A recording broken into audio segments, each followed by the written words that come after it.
Alright. Done. And the Shadow War. That one already also got for some mega cheap deals. Yeah.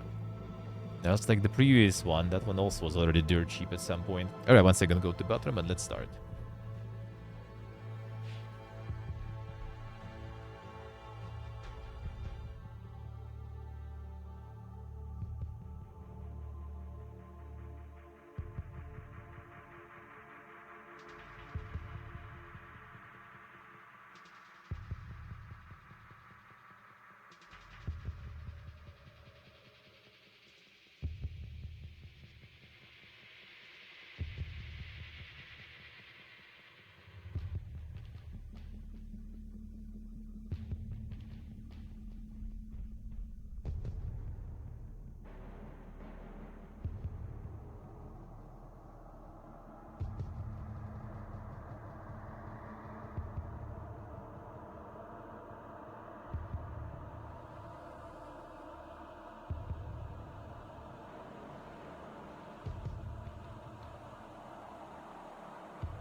Here we go.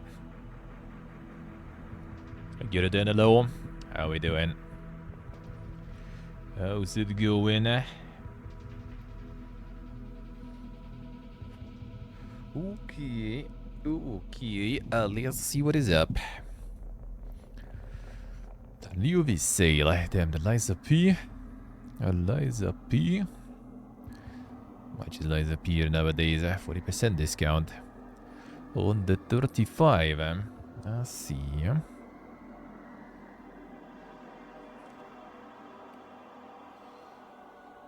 New V's with some dink stuff there.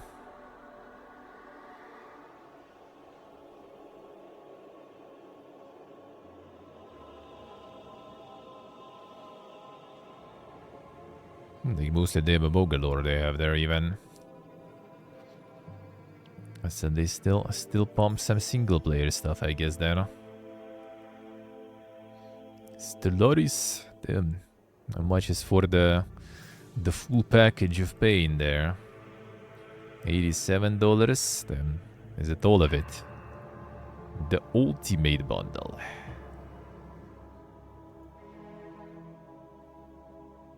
Yeah, 87 sounds about right, I guess. Insane.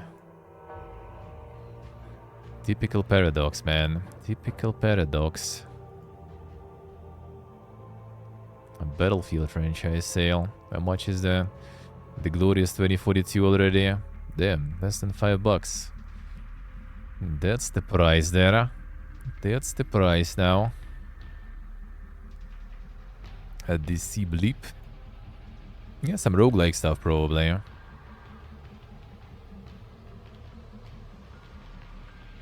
Humble beginnings to a feared pirate captain. Open world adventure, not actually roguelike even. Upgrade ship, hire a crew, a search for treasure, still early access to even. And very cheap too. There might be local prices, obviously, of course, but still. Still seems pretty cheap. And yeah, seems alright, actually. Peru.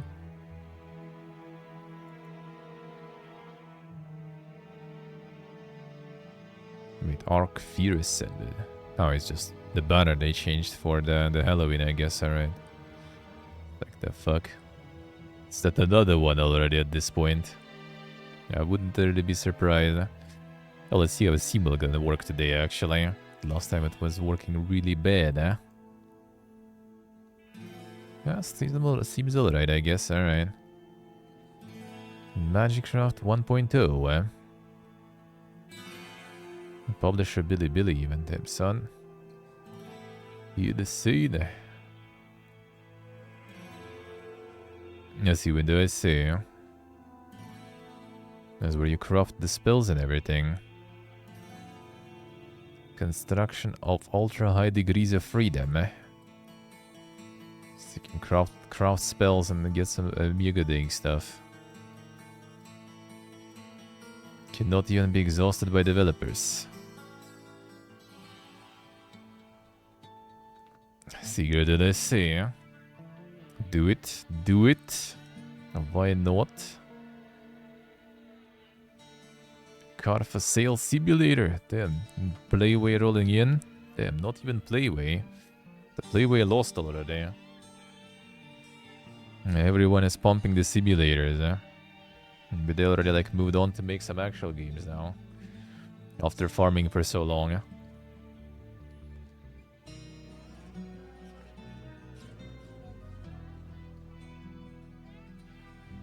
Dragon Age.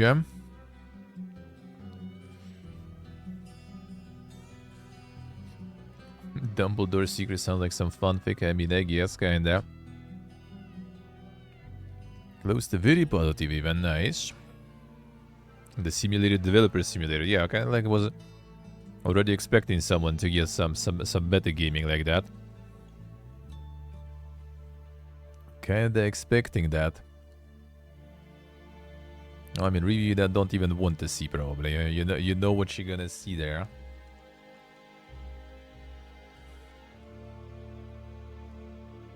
You know what you're gonna see there even. Or maybe you're not gonna see it that fast.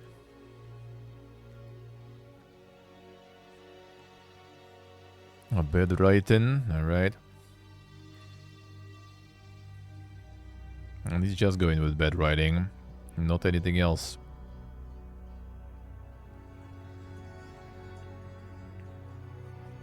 A bad dialogue written by 5-year-old, eh?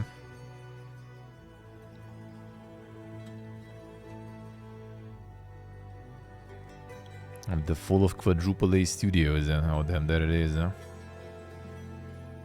There it is, eh? Low for such a big AAA? I mean, let's see. I kinda don't really think so. In terms of like 84k peak? That is kinda true, yeah. Even though I do think this one is probably was like pretty big on consoles still. Like Starfield still was mostly on PC. No, I mean Xbox too, of course, but Xbox in general already kind of semi-dead console.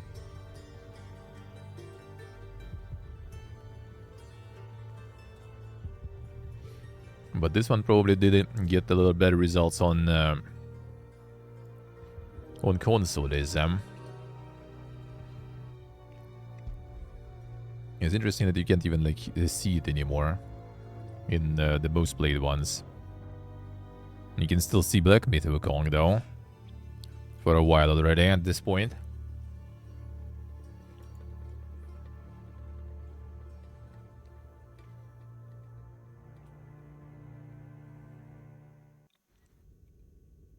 We're even below Baldur's Gate 3 already. Holy shit! All right.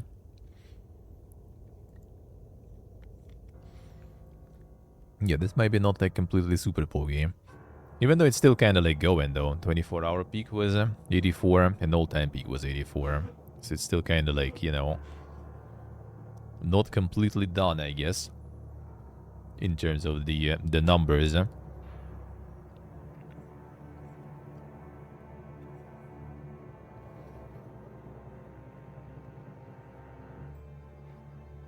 That it brought a lot of profit for the Corpa.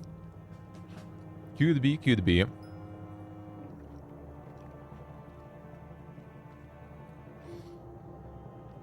The thing is, like, what also happened is they went with the no DRM and other stuff too.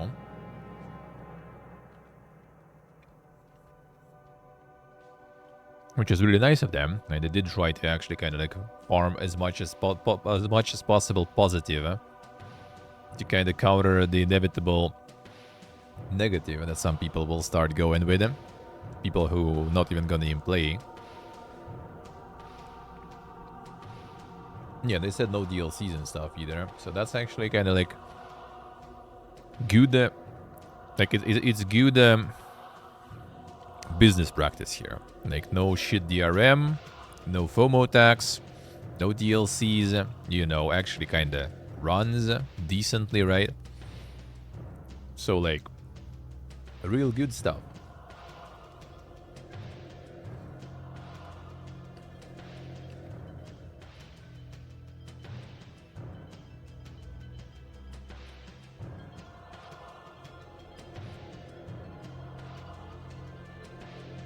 I expect the AAA game be that low. I mean, kind of depends. Let's see.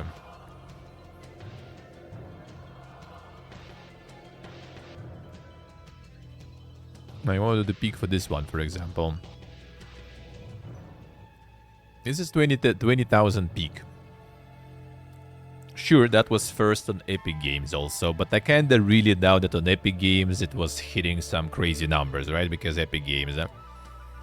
And this is in the news later, this sold 10 million copies. Dead Island 2 sold 10 million copies. Obviously, over time, that's been already like what? Release date 22nd of April. The year, I guess? When was it on Epic? Or even like kind of like longer.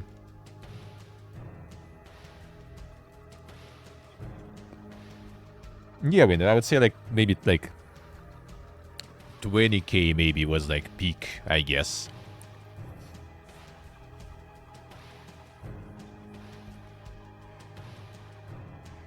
And they did work probably way more on Dead Island than on Dragon Age, I'm pretty sure.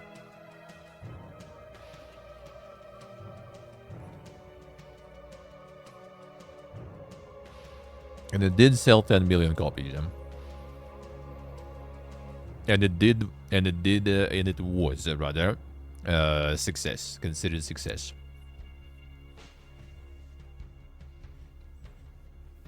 So like I would say they might be completely fine. It might be completely fine with Dragon Age, like, you know, financials wise. I would say if not like instantly right out of the gate, then just like pretty much with like the Dead Island. Dead Island also sold like I think pretty fast, like few million copies. So like yeah, sure, it depends what EA expects from them, obviously, right? Like maybe they're expecting that they're gonna like with Battlefield or something, you know, like 8 million copies, that's a failure then.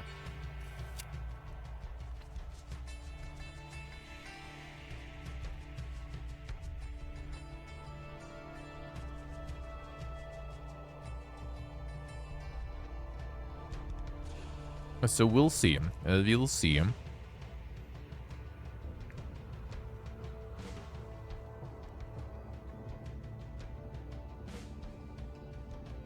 gonna pull the Prince of Persia Lost Crown this one.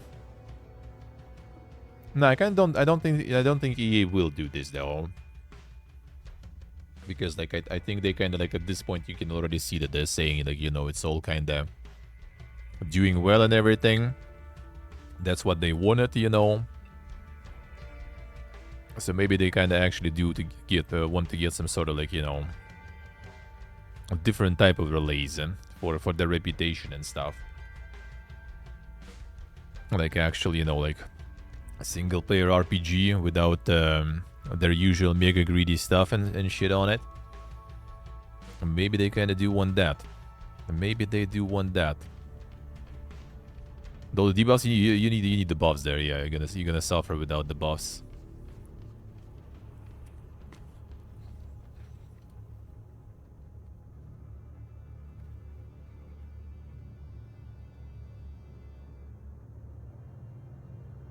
At least for now. At least for now.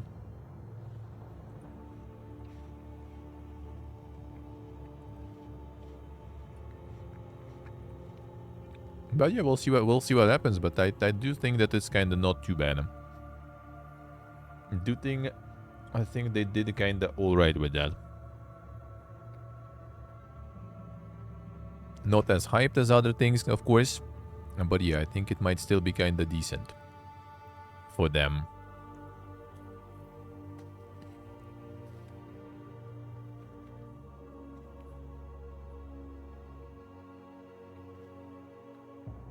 And probably gonna be a lot of like tail sales later.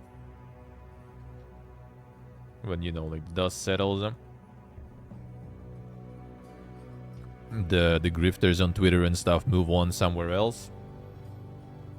And there'll be more people who actually, you know, kind of play them. And actually kind of okay with it. There'll be probably more people actually trying it. And what for me, from what I've seen, and like what my friend said, for example, who played now, like my friend is actually also like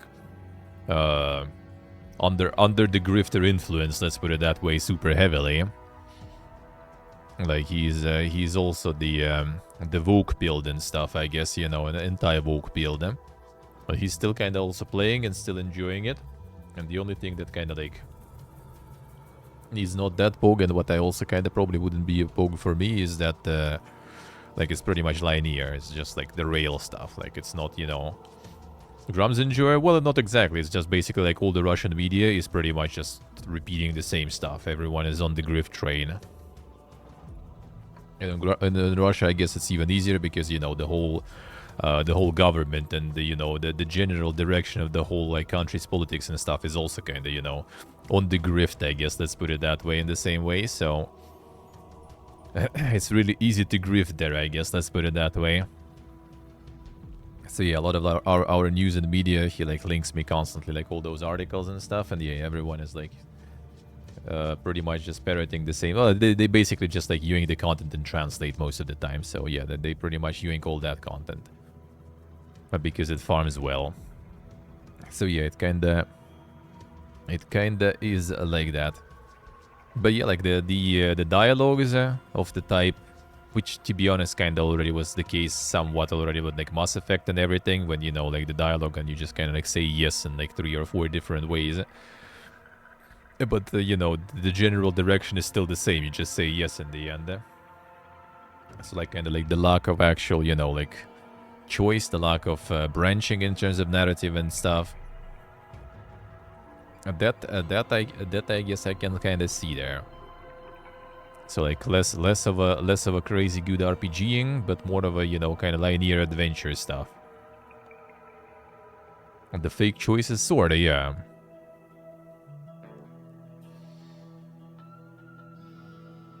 Like, no, linear stuff, I mean not exactly even like in terms of like some huge open world thing. I mean more kind of, yeah, like choices and stuff like that, you know, like the branching narrative and everything. Like feels a little less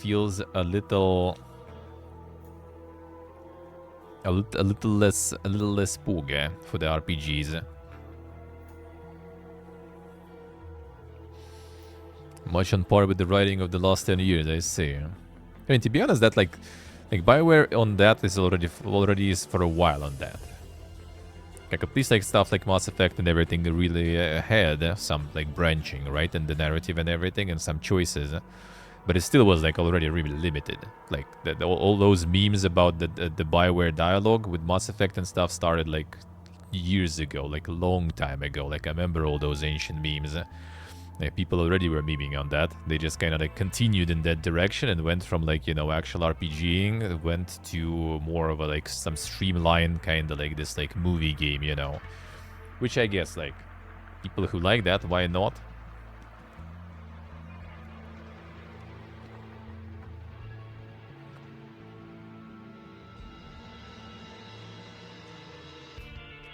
If it's a good adventure with a good story, why not?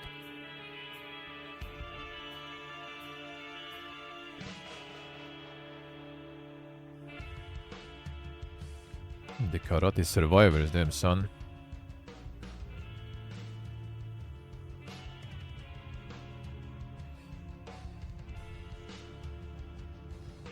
Actually kind of looks kind of cool though, conceptually. Like with actual animations and stuff, you know. Not gonna lie. Compared to some other ones.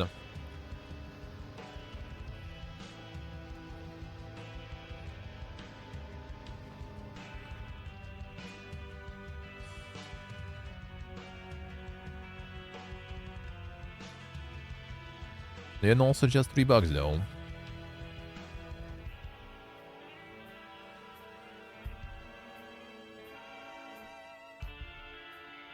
Use some objects also on the map there and stuff.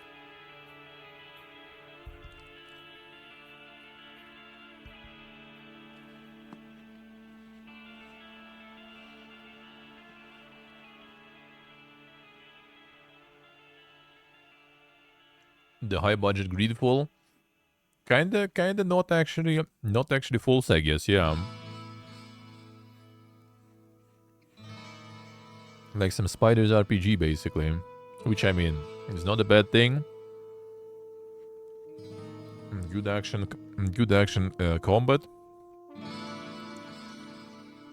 Decent, maybe a little more linear story. Companions and stuff. Yeah, why not? Doesn't sound bad,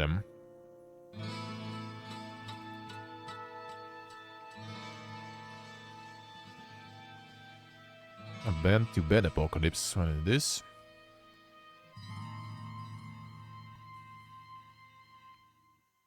Open world survival role-playing game. Story of Delta Team and his comrades. And work to rebuild a world devastated by humans and the race turned into zombies. The Fury agenda, yeah.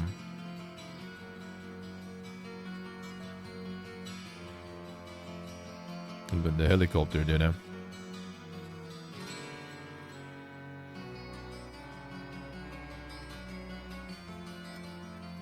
No, there's that kind of combat, alright.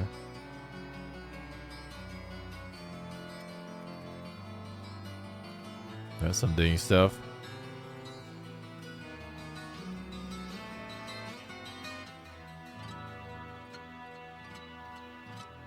Is it technically also kind of like the Survivors, like, or just top down, like twin stick shooter or something?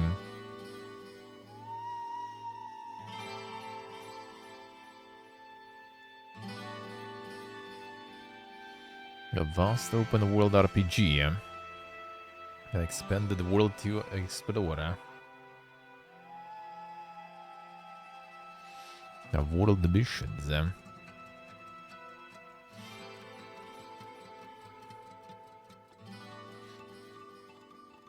That's official sequel to Bad Delta and Extinction, damn son. Released on multiple platforms,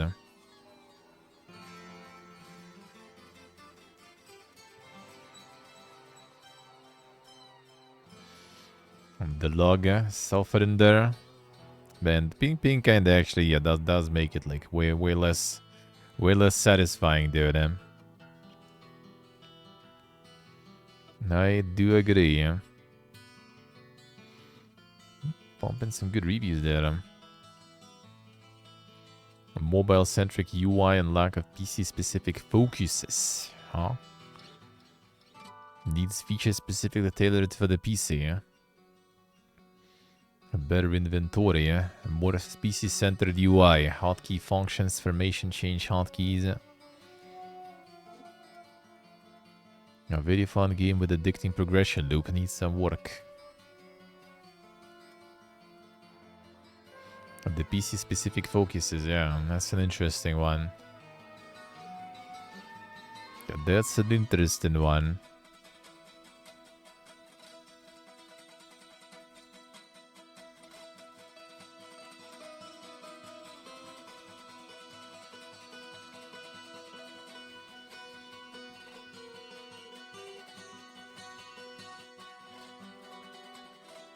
Shooting using the same key. I guess like the mobile controls and the UI issues. The Life is Strange out. Now this one going. How's this one going in the end? Like better than mostly positive, and I kind of maybe already can see what's happening there, but maybe not really. Maybe just some bugs in performance.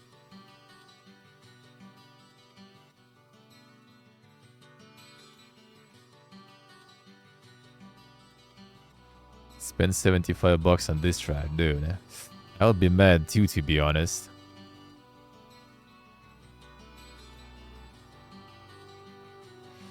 Ruined by unhinged mess in 4-5. Huh? Damn, son.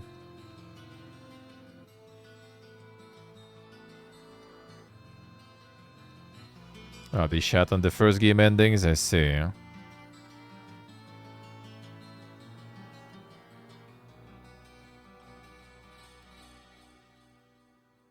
Choices do not matter at all. No major choices in 8 hours of gameplay. Well, I mean...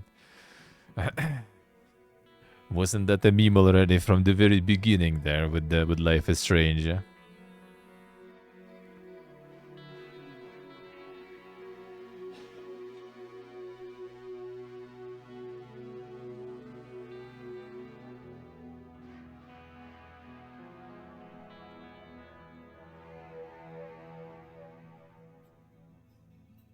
See, the first chapter is good, then it all goes down. Alright.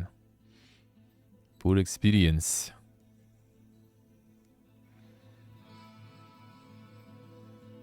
Alright, I see. Well, that actually, the actual criticism there and stuff, alright. I thought there was something, again, as usual, but nah, got some actual stuff going. Good, eh?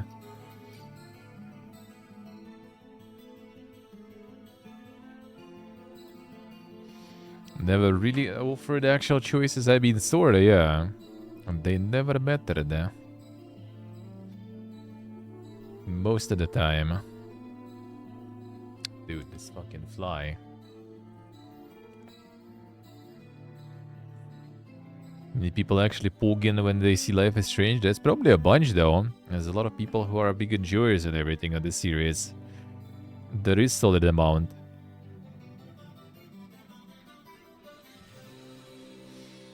Life is Strange. Well, I mean, all the parts of the series were kind of separate, right? Mostly. That's the first time they actually returned to the same protagonist. I think everything else was different before. Red Dead, yeah. Very positive, eh? Damn, this one's farming there.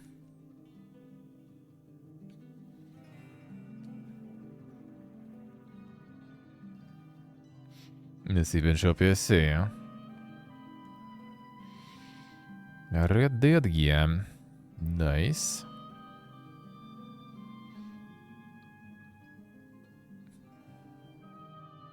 Great game, but not for $50. Refunded. I mean... say it's completely false. Game wasn't enhanced at all and is not worth $50, eh?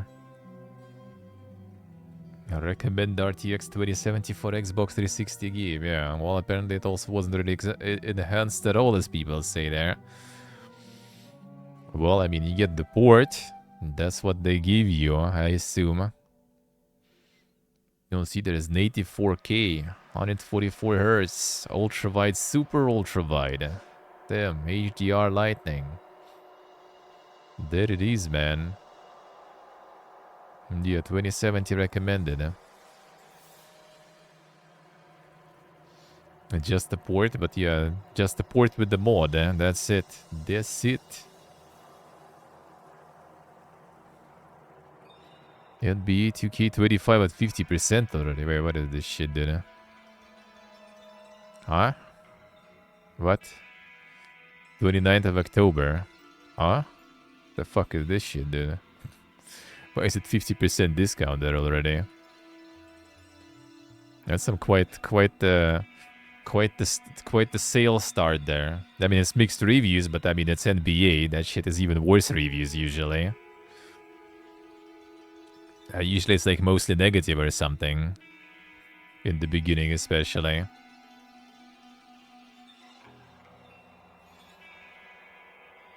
Maybe they just now kind of like starting, you know, like the gateway drug cheap, and then they farm you, man. Yeah, I guess Benchoppy, I guess. Stable player numbers, yeah. Like, I mean, the people molding about it every release. But then they still buy every new release, eh?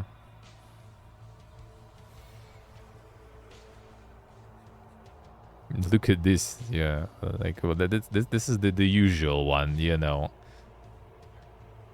Company offer, regret the cards and my team spent a lot of money, didn't get a thing, bastards. There it is, 300 hours. Oh, there it is, man. Cannot play a game I paid for. 279 hours. Damn. At least you were trying.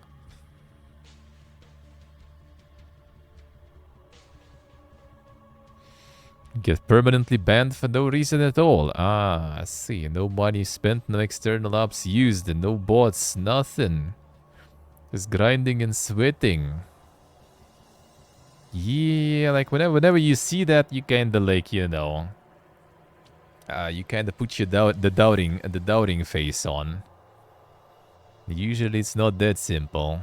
Most of the time. I mean, there are some obviously mistakes happening and stuff, right? But most of the times when people go around molding on forums and everything, quite often there is something saucy going on there.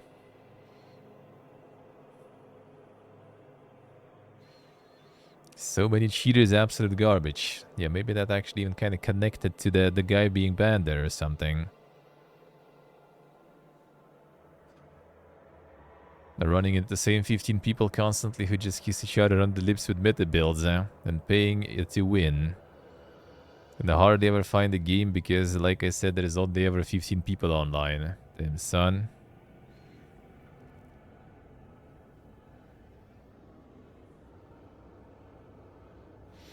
Hilton, the hello.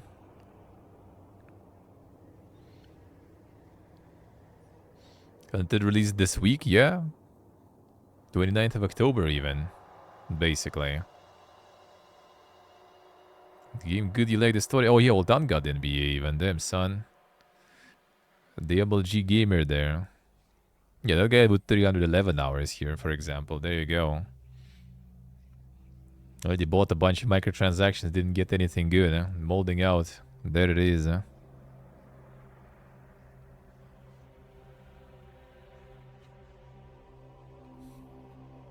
A meta builds an NBA game, yep. There it is, huh?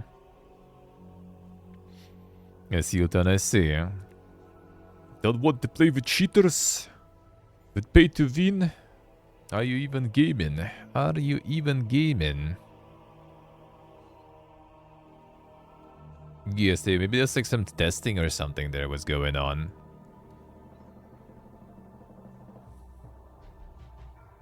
Let me see, actually. No, 29th of October. Oh, maybe there was some sort of like, the advanced access in some Mega Edition there, right?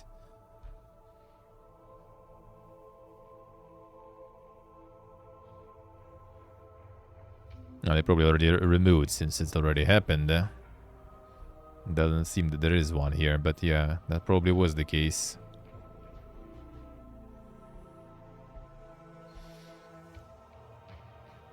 I see what I see. Then the insane poke gaming there. Sonic X Shadow going ham too. Speaking of, this sold mill, I think, right? Let's see. I have news about it later. Like, to try, you know, kind of like to get some parallels going there. Yeah. That was a mill. I mean, you can't really extrapolate completely here, right? And like say like, oh, that was like 10 times more players, so it's gonna be 10 mil they sold. Doesn't work like that, but yeah, that is kinda solid probably what they sold there.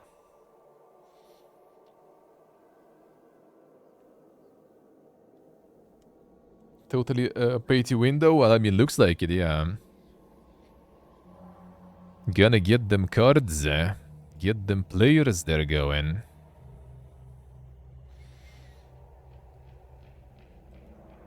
Otherwise, you gotta suffer. Now, Call of Duty already took over the first place again.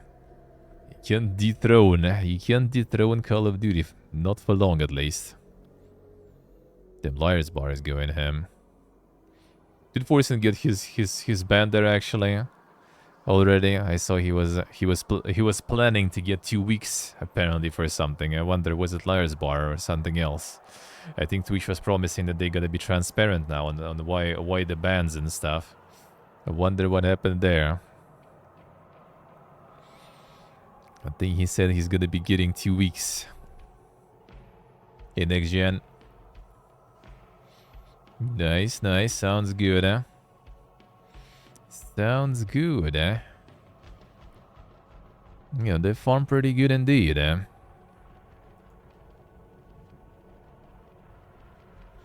The heck? A Huck Hub, eh? Free trial. A political tag now? Wait, who? Me? Why?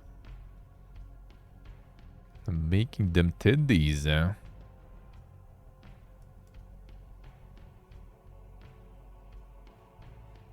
A real gameplay 10x speed, eh? Revel cyber secrets and foil mass surveillance. The skilled hacker. Challenge authority, rewrite the rules, merge as the ultimate digital rebel.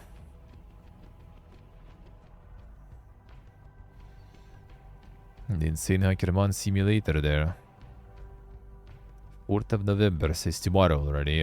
The popular upcoming is now like a couple of days range there. With the 10x speed, yeah. Zero order tactics. No, it's kind of like the terraforming plus into the breach. Experimental puzzle strategy.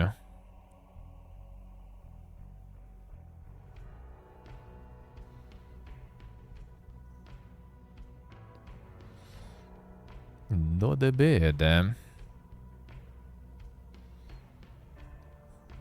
Some more into the breaching recently we played, and that was kind of nice. That was kind of nice too. That's one of the demos, I think.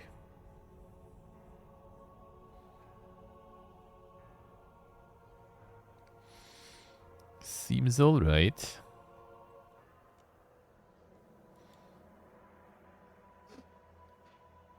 A munch. It's on one of the shows or something we saw.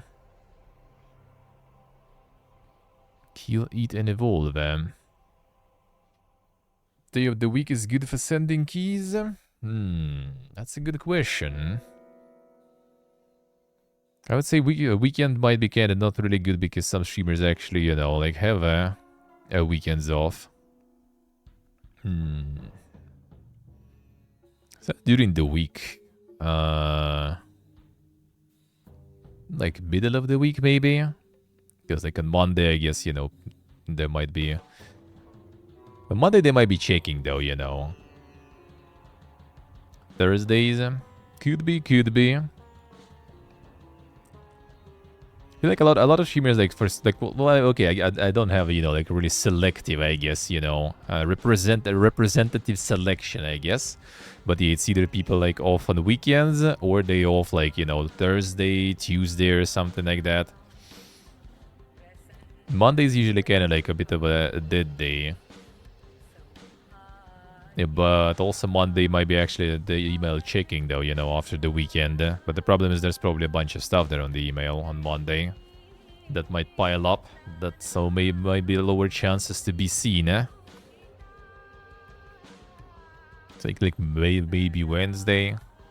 I check every day, and to be honest, I have like email open now right now. Actually, the client seeing stuff.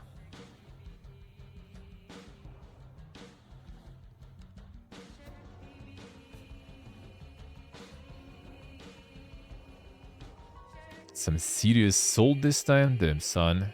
Europa Universalis.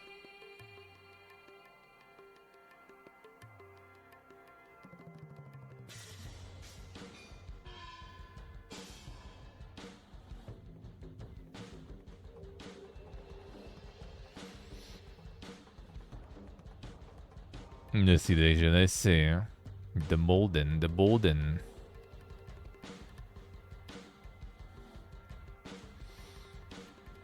Tuesday evening, so that they read Wednesday morning. Well, I mean, that also time zones, right? Because, like, some people gonna be in the EU time zone, some people in the NA time zone, so, you know, the evening is a bit of a weird concept then.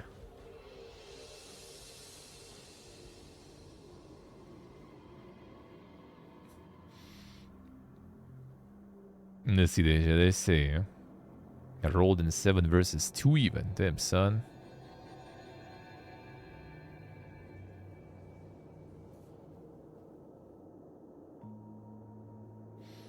Yeah, middle of the week probably is good. A weekend. On the other hand, during the weekend, you might actually get like more attention because like not a lot of people actually send at the weekend. Like my email during the weekend usually is like way more calm. Like I'm pretty sure like whatever I have right now in the email is probably it's just a bunch of like other like a bunch of other stuff, not you know like the streaming related, some like advertisement and that kind of shit that just being sent automatically. But like actually, you know, like people sending keys and stuff, they usually don't even work on the weekends. Which might be nice on Friday or something, because a lot of those studios nowadays have like 4 days work week and stuff, so on Friday they also don't operate already. So there's gonna be less of that. It's hard to say also, maybe like I just have like dedicated email, right, that I don't, that I try to remove all those like, you know, subscriptions and other things for emails, so you get like only kind of important things in, filter everything else. I don't know, maybe some streamers have like a bunch of stuff on the same email. It might be a bit harder then. But yeah, in the weekend usually it's kind of dead again. No one sends shit except for some automatic stuff. Maybe Friday might be good actually. Like I know Lurkit, I think also on Friday or something they send like an email like, you know, like some games for the weekend or something like this, you know, kind of like the collection of like different games that you can kind of request the keys for.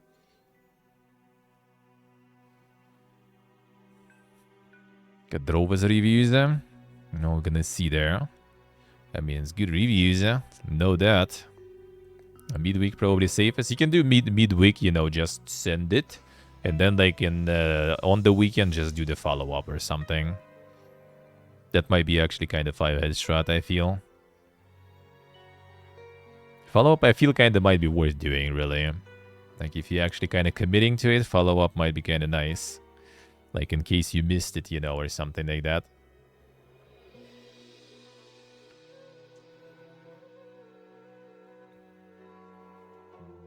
Could be good, Especially depending on when you drop like the embargo and stuff. If it's also gonna be like kind of close to the weekend, you can actually kind of also go for like looking for something to play during the weekend, you know. There you go. There you go.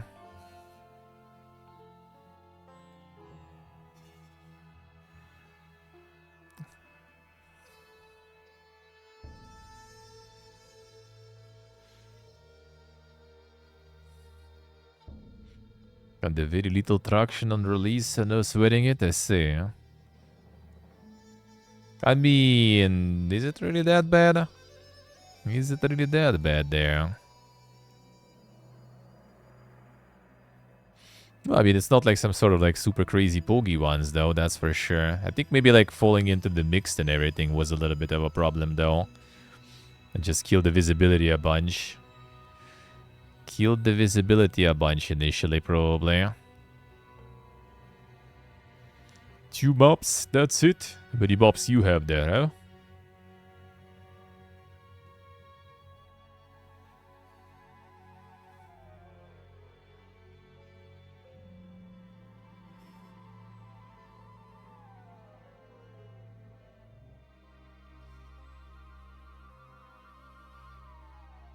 A release was without much pomp, I see. I mean, I thought that it's just kind of also not exactly the hooded horses type of game, really. Like they do have pretty good selection in the base of like streamers and stuff, but yeah, I don't think there is a lot of like the deck building enjoyers like me and stuff. They mostly have like a lot of like really dedicated, you know, like the city builder and strategy enjoyers there, and like the deck builder enjoyers are already a little more rare. They still exist, of course. I'm not expecting anything crazy either. I mean, depends, might get lucky. I mean, crazy also, you know, is a very subjective thing. Subjective thing, man. Because, you know, for you might be... Yeah, you got 1,000 pretty much. You know. And as we saw with this one, for example, you know, and that sold a million there. So, I mean, could be not too bad. Could be not too bad.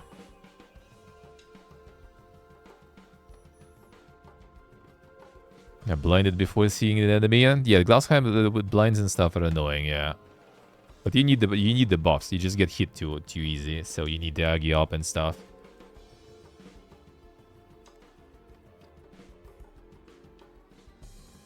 Either like there's like some issues with the log specifically for you right now. But yeah, it also just I don't even see who hits you. I guess. Yeah, that doesn't sound that boggy. A bit early for that. Get blind and then suddenly enemies TP, you know, right? Never play the game they bought, yeah. I think what it just means, like, it's like all the hype and everything, it kind of like a very subjective thing anyway. Like, all the wish lists, they don't amount to shit, man. Probably never did, and now even less.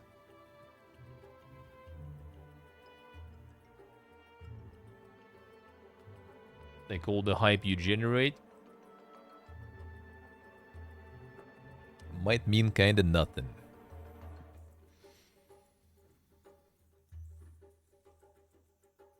And at the same time, you can just go somewhat raw, and it's still gonna work. You never know, huh?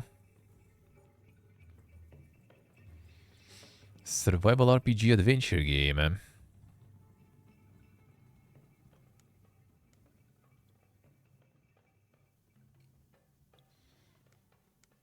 %20% actually finished the game. I mean, that's a good result, though. Well, Baldur's Gate is also, you know, like fucking huge, though.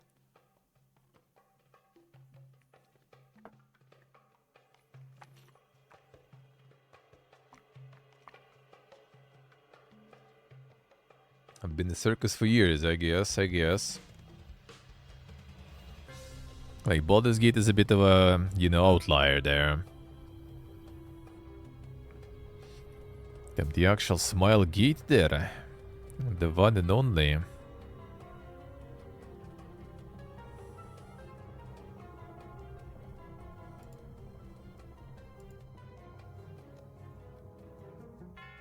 A different Smile Gate here.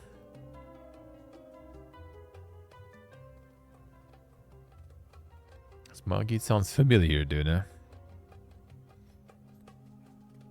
Maybe that's a different one then.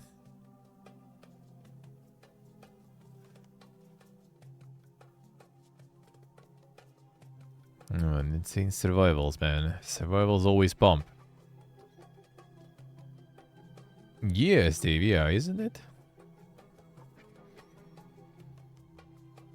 The MMO stuff. I guess this the Steam Lost Ark is Amazon. I guess that's why. Are they also now investing into some other types of experiences there? Skill Legends Royale. Free multiplayer PvP strategy game. Roguelike auto chess elements. Equip their auto battling heroes with the right treasures and skills. Okay, another one. There's the bazaar out, actually. I tried to reach out. We'll see. Maybe I'll get the opportunity.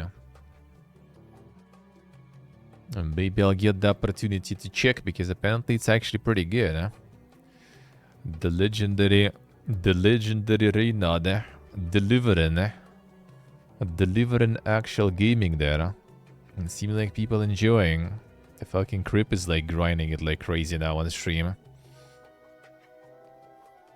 No, the Bazaar. It's not on Steam. Not on Steam. It's also the Auto Battler thingy. I just kind of like... Well, it's gonna be free to play in December, actually. But now it's... you need to buy like the Founder Pack and everything. At 30 bucks, I'm like, dude... I already have like stuff to play anyway, so I'm just gonna like, you know... see if I can get it. If not, then I'm just gonna wait until the open beta or whatever.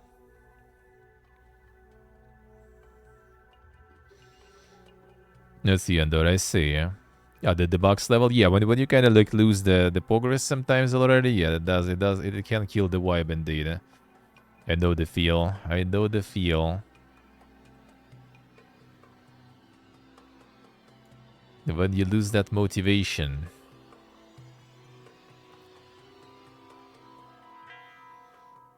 A lucky hunter.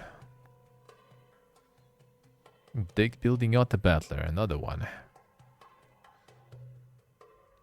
A piece is automatically played on the board.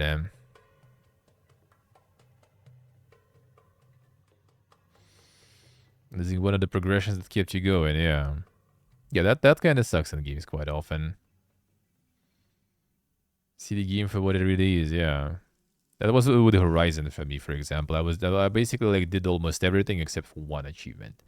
And that one achievement was to knock those, like the statues, whatever thingies.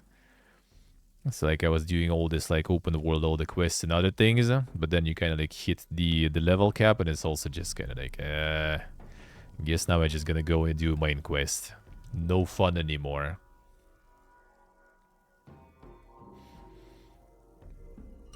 It's even already, like, kind of, like, all the skills and stuff you got that you wanted. You already kind of, like, get a bunch of, like, garbage that doesn't really matter. But still, at least you kind of, like, getting somewhere, you know. Just feels like a waste when you kind of like get the quest done, get some XP and stuff, and it just goes nowhere. It's just like, dude, boy.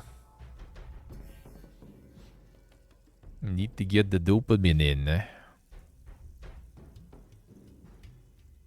The Metal Slug Tactics set also the 5th of November. It's like 2 days. 2 days already for the popular upcoming. How far will that go? How far will that go?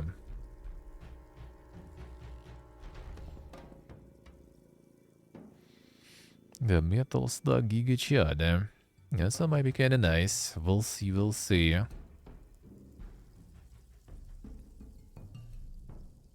Aquatic Store Simulator, dude.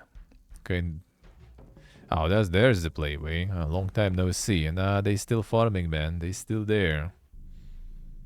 Then there's fucking blood and stuff in the aquatic store on the floor.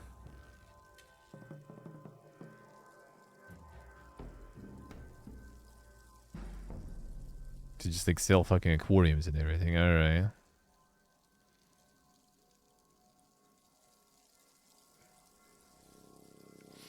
What a time to be alive, man. Everything's store now. Some of the supermarket simulators popped off. Everyone's going ham. Nice, Steve, nice. Time to get greedy.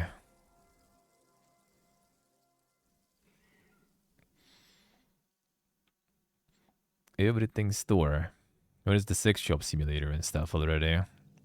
Anyone did, but I guess the content creator is not going to be able to really farm that one that much, so what's the point? What's the point if you can't farm?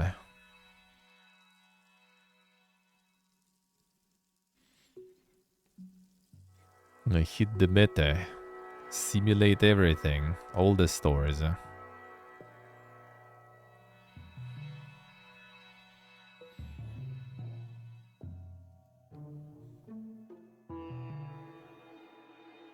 Lost the ones. Hey, Gustamani, hello. How we doing?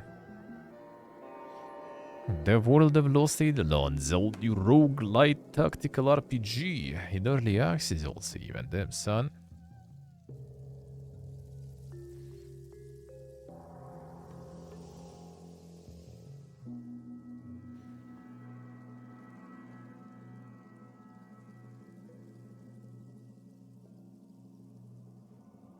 See what I see. The Giga schedule continues. The Giga schedule continues. It's also 5th of November, right? How far goes the first page of popular upcoming then? 5th also probably. But the Tidy House Simulator, damn, that's not Playway. Insane. Design and build custom tidy homes. You master every tool. Yeah, they don't even go like the simulation like that. You still get all those like, you know, the micromanagement things basically. Far from Sky sounds familiar. Probably some other simulators, I guess. Nah, not really. Nothing else.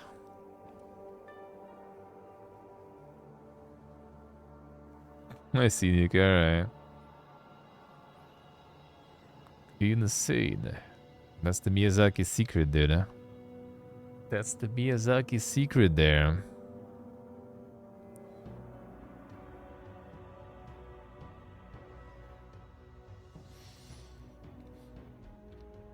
Could be at least kind of interesting, you know, just to like as a game is like, you know, like the way to plan your own like house if you're interested in that stuff. Just for that sake, those already can be nice. Just give you like the simulation mode so you can get the house like that done. Kind of like those, you know, like meditative cozy games where you just kind of like, you know, like stick things together, just like, you know, slop everything in together and it builds things for you. Kind of like that. The Sims without the Sims. I mean, sorta. Well, except it also has like some clients. You have like the world even there, you know. Probably need to go like, you know, like fuel your car and stuff. Buy something, you know. Build and modify your office and shit, you know, that kind of. The simulator meta, you know, at its fullest. Just kind of focused around also building the small houses to sell, I guess. But still the mega simulation.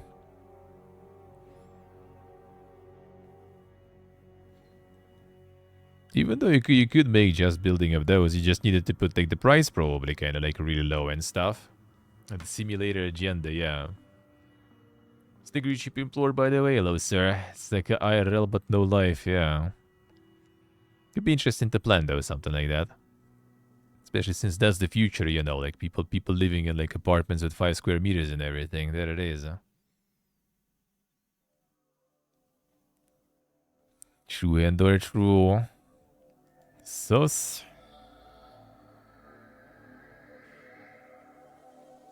Then buckshot roulette for $1.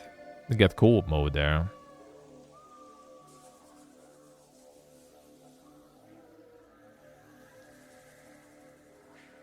Any hidden gems,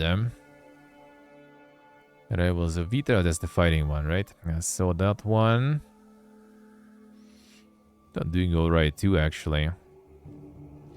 Fighting games also kind of like pop off quite good sometimes, not always. A square with weaves there. Overwhelmingly positive. Some super crazy reviews, so in the case of Square, that's probably complete failure as usual. They love that. They love that. Yeah, Romance of the Three Kingdoms 8 remake, them 24th of October. That one didn't go that well. 48% K Tecmo though, Probably a bunch of... Nah, not even DLCs, dude. What's so bad, huh? Worse than the original 2 decades ago. Gameplay repetitive and stuff, alright. Well, sounds like a game that needs a remake, I guess. Game is not worth its price tag. Yeah, that's great Tecmo for you, dude. That's Koei at Tecmo.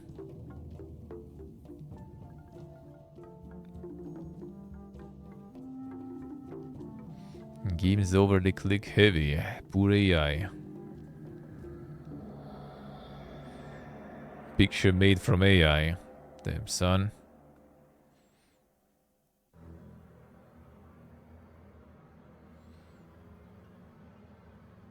The yellow.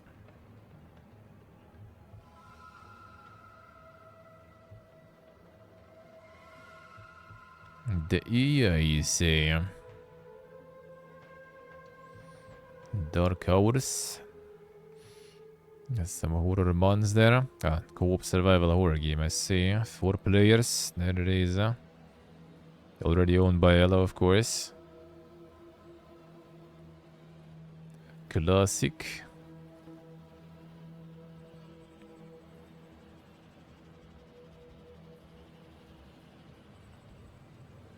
The co-op horror pumping once again.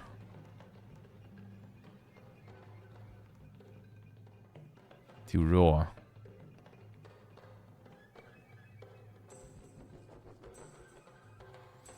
Nice, dear, nice. Sounds good, huh? Sounds good.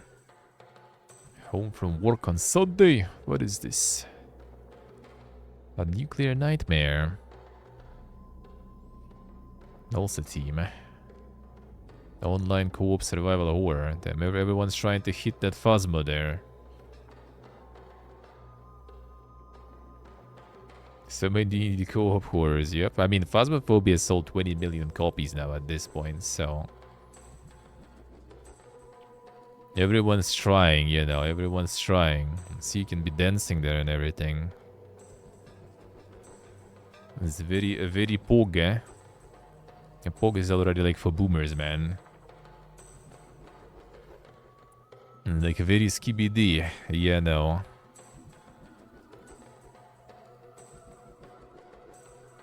On a stack. Horror is popular to make since Dark Games.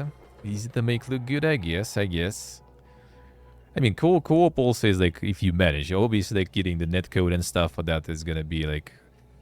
I mean, I guess there's also like just the plugins and stuff people are slapping nowadays, eh? But co-op making everything... Like, it's fun, pretty much everything's fun in co-op, you know? Even if it's like broken and kinda lethal. Still has pretty good potential to be fun in co-op anyway.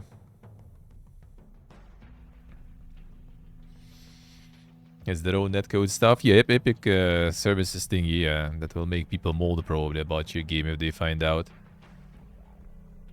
The first tag, Souls-like, bug. 505 Games actually as a publisher there. Interesting. I mean, it's in description too. Wu-Chang Fallen Feathers is a Souls-like action RPG. Yeah? There it is. That's not even like the you know, the user-generated tags for you. Developers admit it.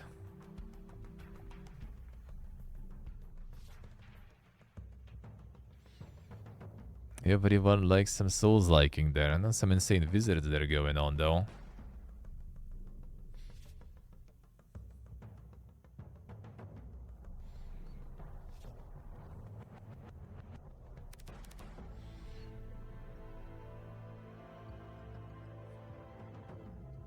There'll be some dank ladies there too, huh? There it is, huh? They're already gonna succeed, eh? Psycho Pump Gold, damn. Overwhelming, damn son.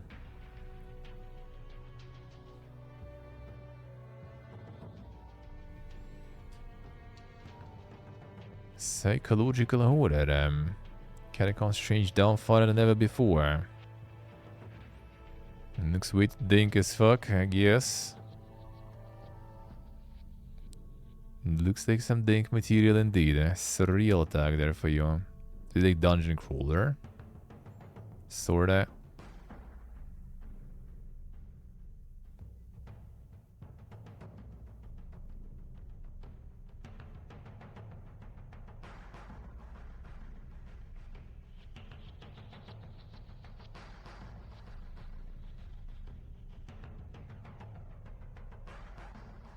Well, that for $5 also. It does look like something dank though. Modern tools, bizarre worlds. Strange creatures, yeah, you meet furies, man.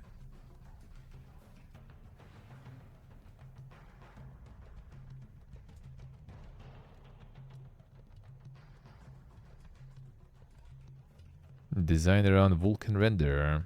May not work on older PCs. Game can run on OpenGL, but it is not recommended. Alright.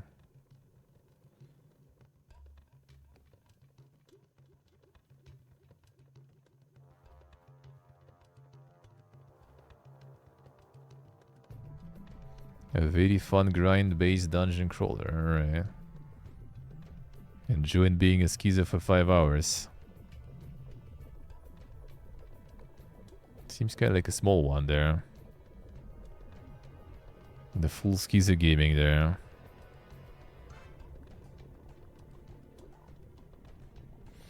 That's some interesting shit.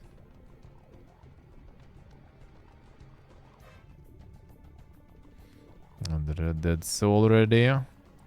Age of History 3 saw last week. And that one's pumping, dude. You know, it's like one guy just like making their, you know, like the map painting simulators and stuff. Like not giving a shit. And then like boom, there you go. Just how much like this amount of reviews lend you in like the player base, sorta.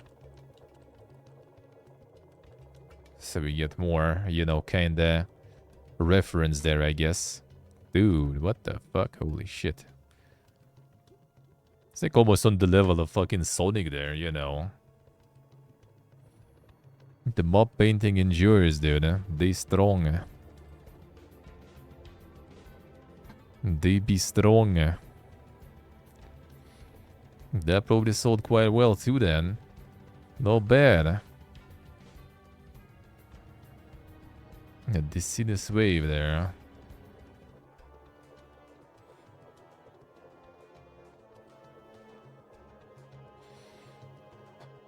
Like I do feel like if you can make some really dank, you know, like emergent gameplay simulations, even like quite simplistic in the looks and stuff like that, that's gonna work. Even if it's gonna be like very niche, very scuffed and stuff, if you make it, you're gonna get the player base. But you need to go like really dank in emergent gameplay and simulations. Like if you can do it, that will do. Like it's more for like, you know, like people who kind of like, well, I can do the art. How do I make the game? If you're really good at code and stuff and can do shit like that, go for it. You can do it. The trailer is 12 FPS there, yeah.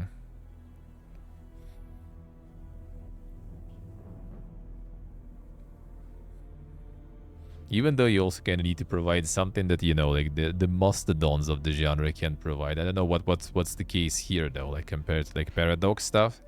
Except I guess you just buy the game for like fucking $6 and you have the game, you know.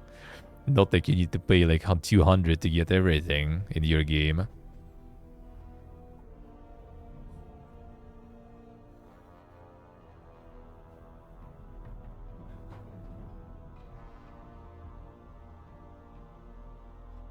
Not as common like Paradox games, I guess.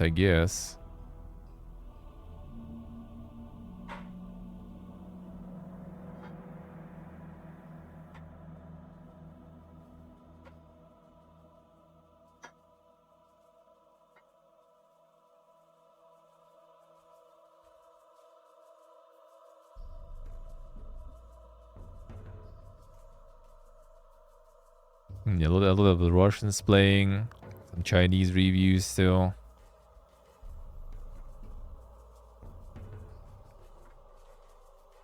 Yeah, but Paradox is not hitting anymore there.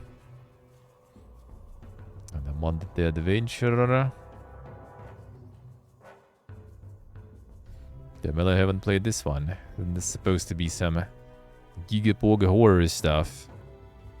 It's finding Frankie too. Did you play like some horror or you check some horror and your recommendations and stuff are ruined forever now? It's like fucking what's the name? The Asmongold reactions on YouTube. Just get like tainted, and you done. Even to be honest, I haven't even watched a single video, I think, and you still get all of those there.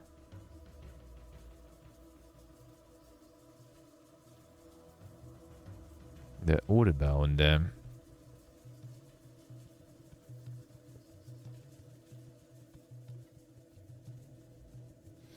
Debo was quite dog shit. How so? How so?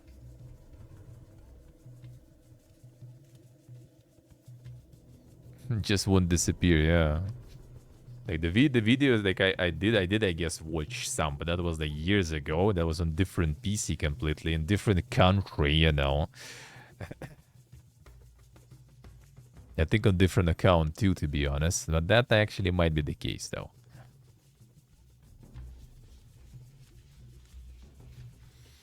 Performance was giga bad, alright. Doing some very weird bounties, huh.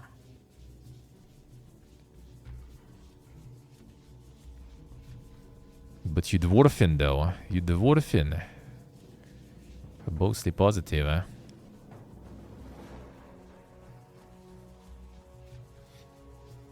The trailer looks way better than the demo, alright, I see. Demo wasn't even underground, alright. First 30 minutes experience is rough. I couldn't delve further into it, dude. 0.2 hours. That's not even 30 minutes, man. Crashed over and over.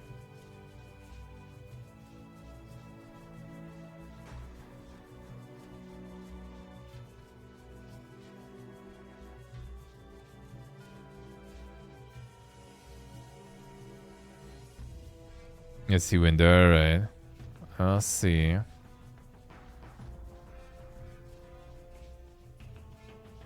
I see Pintrop, yeah, right. I finished the the recommendations. Good. Alright, let's get to the news.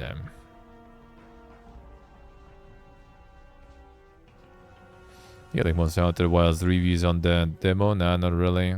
Yeah, it was nice. This is nice. Yeah, I don't know about the buying and stuff on release though. But the beta is poggin, man. The beta is actually kinda poggin. I liked it. I liked it. Too close to Key City 2. I mean, kinda true, yeah, it's gonna be loaded season 2 in February. It really kinda loaded season.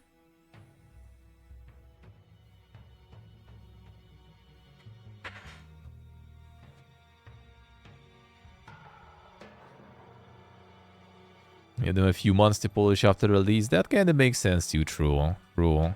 Get world first. Ah, man, I don't know. I don't know. I don't know. I don't need the absurd hardware. I don't know about the world. We'll see. If I get my hands on the release version, I would play that like 100%. Play the shit out of it. If not, we'll see. I guess I'll just wait to get into it. Yeah, world gets pretty cheap. Yeah. If Capcom will send the keys, I would really appreciate it. 100%. I would grind the shit out of it. Even though, yeah, February, I guess. We'll see. We'll see. We'll see. Yeah, the world is already like, you know, it exists, right? Like joining the older games like that for a while is kind of like not exactly my forte usually.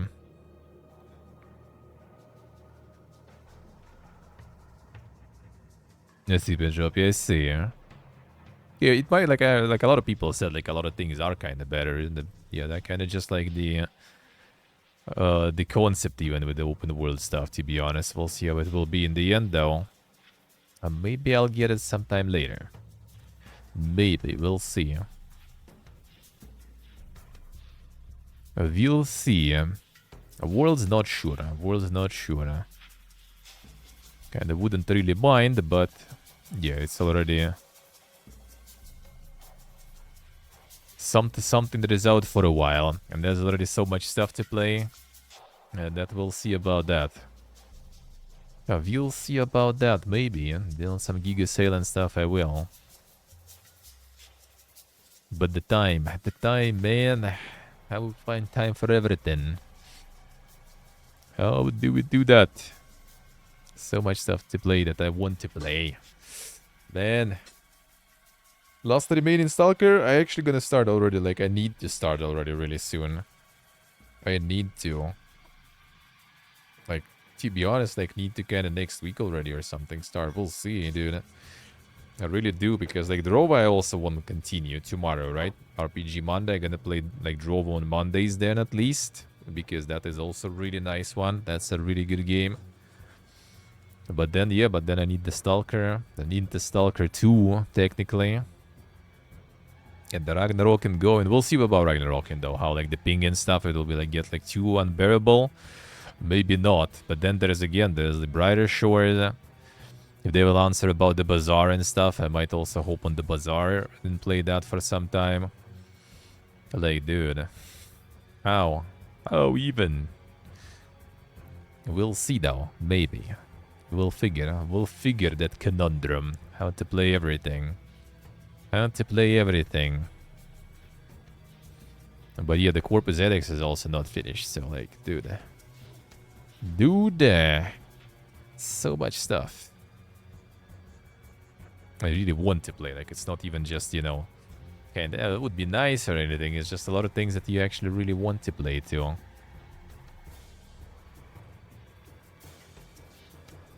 Let's see, Bishop, yeah, I see.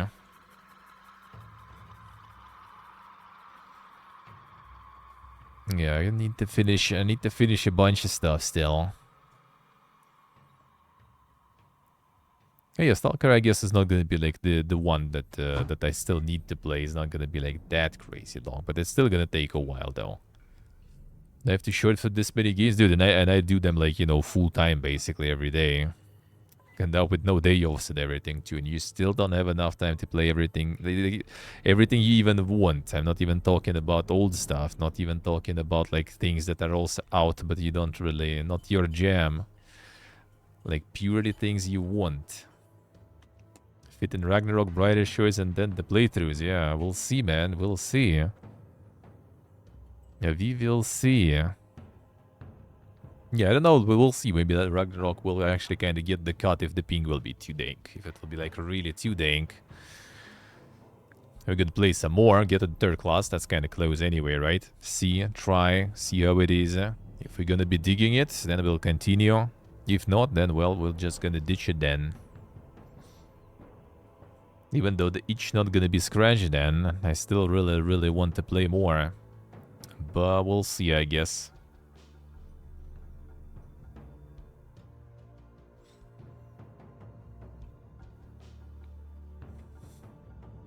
I see, Slavik, I see. No, I gotta be playing for a while, for sure, anyway.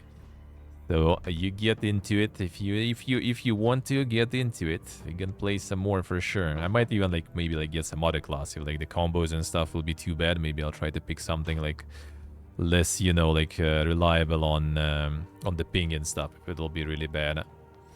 We'll see, we'll see. I mean, leveling is pretty fast, especially if you're gonna have some monies and stuff. That's gonna be, like, super easy anyway. Way more simple, so yeah, we'll see. We'll find time for everything, more or less.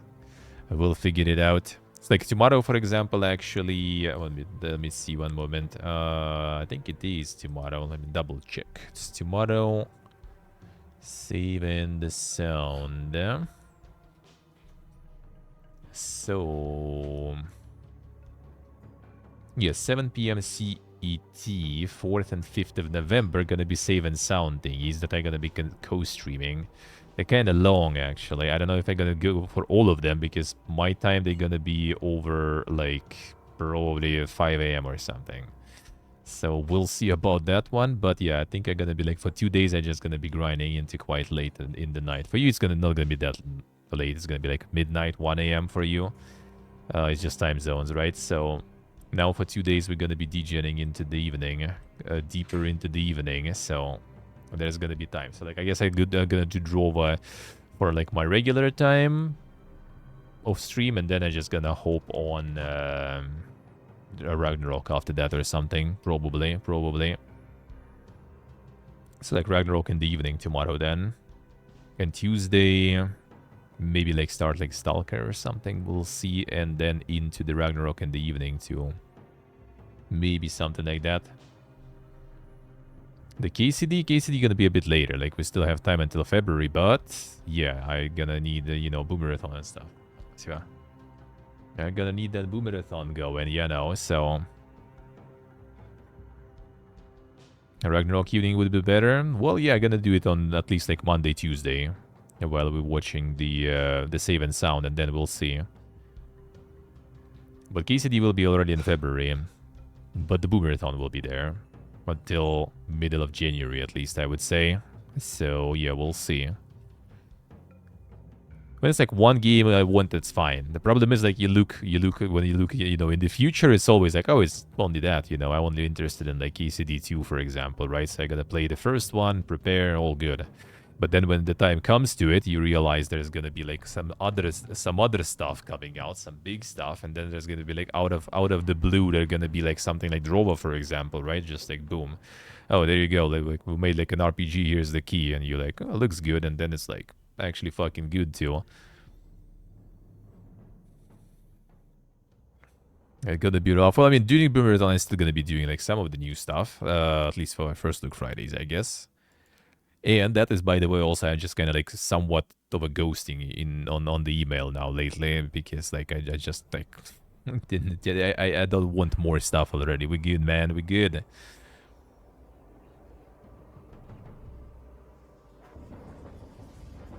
Try Indiana Jones something else. Yeah, just kind of for memes, maybe.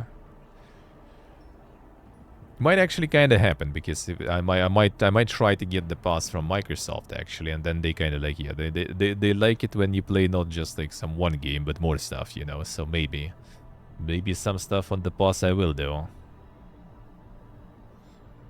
but just a bit. Like something's gonna just get like a couple of hours, not because they're like bad or something, just because no time, dude. Something that I won't play, like Drovo, for example, is really cool. Like that I want to play some more. Like Corpus Edx, I also want to finish my playthrough. Like the MMO grinding, I also want to do. Stalker before the new Stalker, I also want to do, obviously.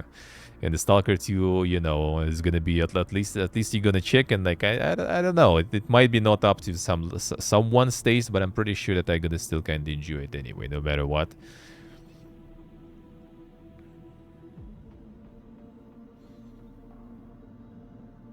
Let's see. To be honest, I think I also have some codes there. I need to check if they work. Then I'm just not even gonna be like requesting it from Microsoft this year. Maybe just like do it on my own, you know, terms. So I don't need to play more stuff. Just gonna play only like Stalker or something. Even though codes are there anyway, right? So I'm gonna get that. So we'll see. I see, Steve. I see. Yeah, all the games already did. Like, stuff that I kind of, like, not super excited, that's whatever. That's fine. Like, you just kind of try it for a couple of hours. Like, some roguelikes and stuff. I actually kind of, like, in a way, like the roguelikes and things a little. Like, the deck builders and stuff, right? Because I just kind of, like, did the run. And it's kind of in my brain already. I won the run. I killed the boss and stuff, right? And it already, like, clicked in my brain. Kind of like, you know, all right, I'm done. You know, I'm kind of finished already. Don't really need to grind more. So I'm just kind of like, you know, done with that one. Good. Couple of hours, over. You want to grind it more? Sure, but like, yeah, I kind of switching to the next one. Switching to the next one. The Altan's game is also going to be out, by the way. So we're going to be playing that too. That one gonna be kind of more interesting to do multiple runs though, because of all the sneaky builds and sneaky features you can find in the game. So that one will take not just, you know, one winning run probably, no matter how long will that take. Don't even do roguelikes anymore. Yeah, roguelikes too, and then the live services I'm also kind of trying to minimize. Like Fallout 76 when I was grinding and stuff, it was just like no time at all. You finish the stream, you go on the live service grind, and then boom, sleep. And then in the morning, you know, you just prepare for the stream and stream again and everything. Which, I mean, right now, I don't really mind. In winter and stuff, I don't really care. In summer, kind of didn't want to. Wanted to touch some grass a little, but right now, For the next few months, I kinda don't care about the degeneracy.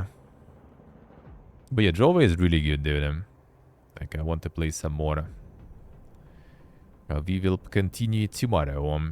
It's kinda massive too. Like, it's 18 hours already, and I just kinda like got to kinda to the first faction, sorta, and not done or anything close to it, really. So yeah, there is still a shitload, I assume. That's gonna be something probably like close to like 50, yeah? Maybe more hours, I would assume. You can kind of also like speedrun it, I guess, in a way, but yeah, that ain't out of way. That ain't out of way. Still want to hop onto Space Marine 2? Yeah, Space Marine 2 is really nice. The thing is, like, with Space Marine, you can be done with it kind of somewhat fast, though. Like, if you just want to kind of, like, you know, finish it, sort of, you can do it pretty fast. If you want to go for the challenge mode, it still wasn't even, like, that crazy big for the challenge mode, sort of, on the highest difficulty, especially since they nerfed it, I think, also. That was, what, in total, 25 hours? I mean, you probably can, that also with like some co-op run, you can probably do it like in 20, even on the highest difficulty, no problems, if not even faster. That's when you start appreciating, you know, like some of the games you can be done with, you know, somewhat reasonable time. Now let's get to them news,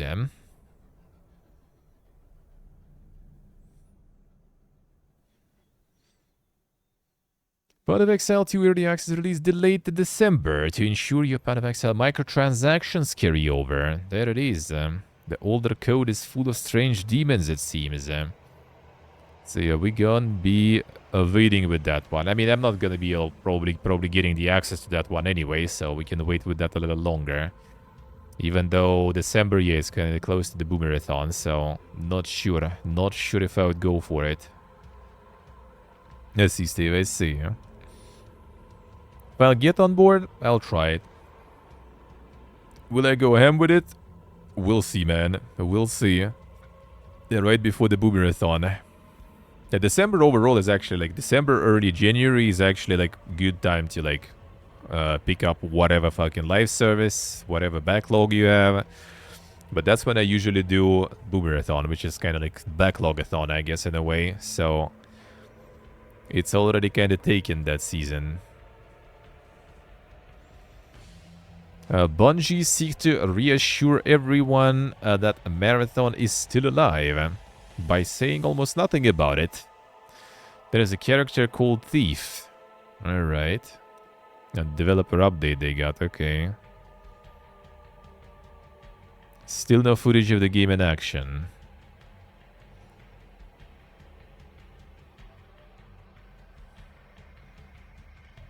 Something's a bit more complete, like our environments are starting to come together in a really beautiful way. Some of the character models have been iterating through, so they're coming together, but they're not fully there yet, so it's a little early to show you all of it as one piece. So this is kind of like really early, looks like.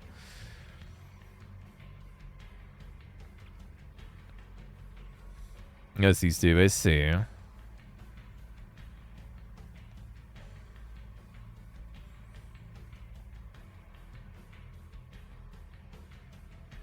Insubstantial teases of characters, and one is codenamed Thief, another codenamed Stealth. He's unsurprisingly described as hard to pin down. Studio recruiting more playtesters next year. Nothing about release date. Yeah, so like basically just kind of like something to show, you know, to tell that, yo guys, the game is alive, you know. We still there. We're still out there. Are we still doing things? Please don't be mad. A Video Game History Foundation is not done fighting after US Copyright Office refuses exemption to aid preservation. Current circumstances force researchers to explore extra legal methods. Damn, what is the extra legal methods there?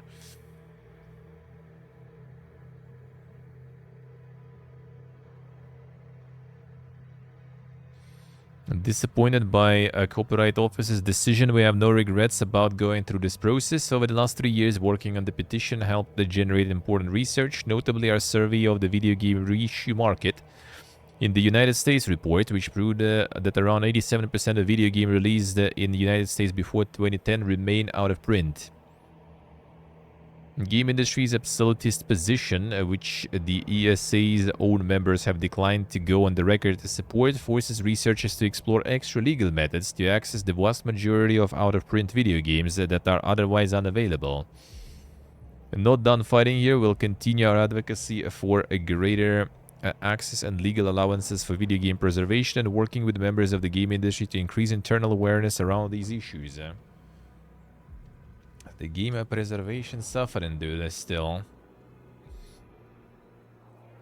Still not being preserved, dude. Might be coming full circle back to piracy being something that we need to be literate in order to be able to access the things that we love. Digital streaming scooped everything up and we all got content with it. We are already seeing things wiped from existence before our eyes. Damn, son. Back in May, Warren Spector wrote about how he would literally dumpster dive to help with the game preservation. I mean, that is indeed like a really, really weird shit, dude.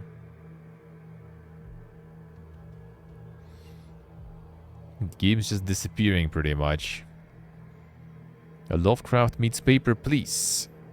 Play Lighthouse Keeper and guide ships safely into the harbor using your radio. Survive the presence of something impossible and don't let the shadows consume you. Sound like an interesting concept there. Get some food gear real quick.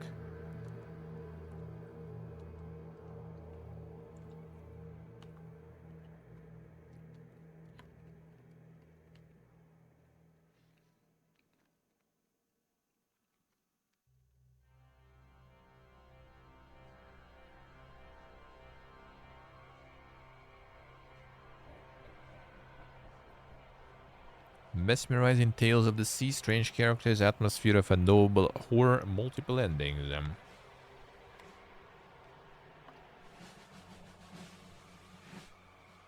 It seems nice.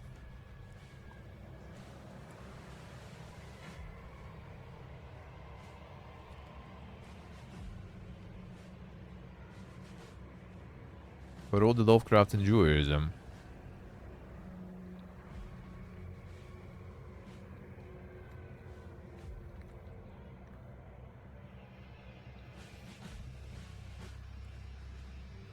We'll see.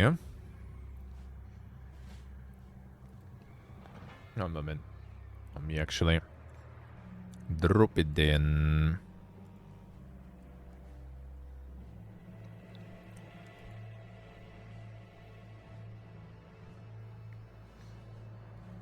On this dang channel here where we can drop some stuff. Where we can drop some stuff to member. And to share the good finds. There's a lot of good finds there. There is a lot of really good finds in that channel.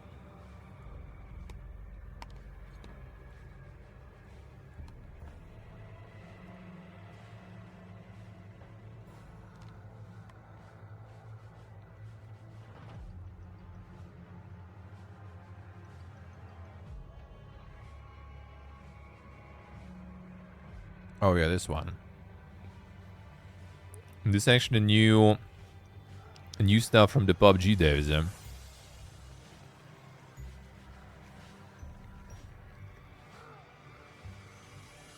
So they go in the top-down mode there. Dynamic 5v5 military shooting game. A realistic fast-paced gunplay like never before. In a top-down shooting game. A real-time shared vision with teammates, a variety of tools to create and execute creative team strategy.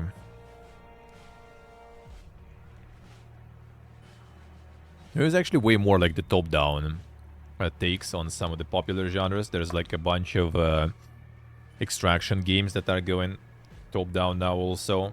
I get like invited in some like betas and everything of that stuff. There's a bunch of like multiplayer extraction and other things going.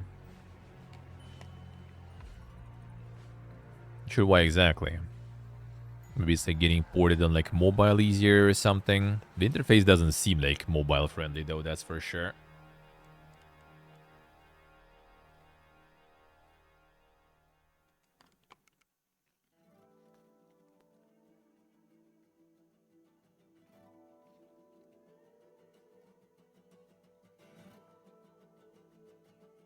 Was this the one they announced on Core Carnage's stream?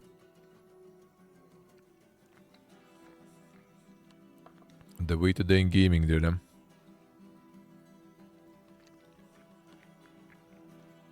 The ultimate monkey game.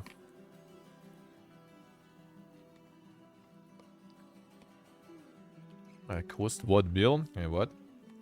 The rosary? I mean, like 20k in the store.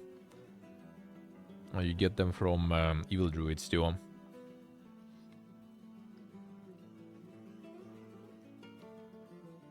The apes together is strong, yeah. You have a mouse too.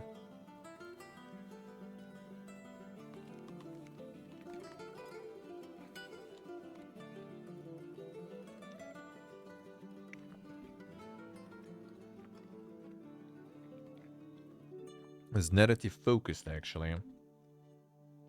And also survival horror actually. And monkey gonna get scared.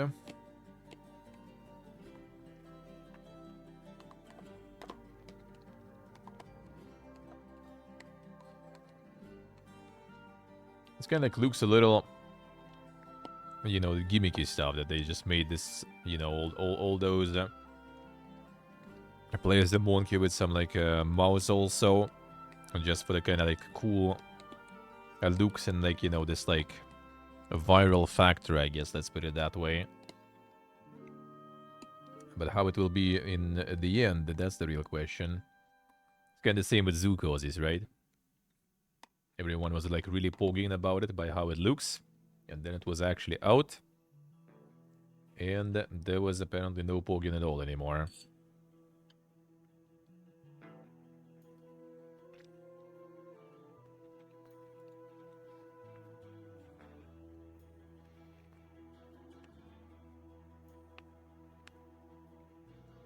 Build the resurrection business of your dreams. Chartered managing bureaucratic administration of hell. A team of employees punish the dead souls for their sins, generating a profit to help you build and sustain your hellish empire.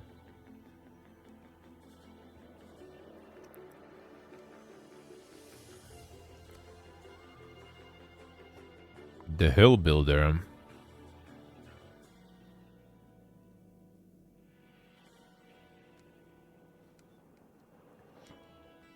This might be kind of nice. Oh, Team 17 is a publisher also, right? That's something kind of big then.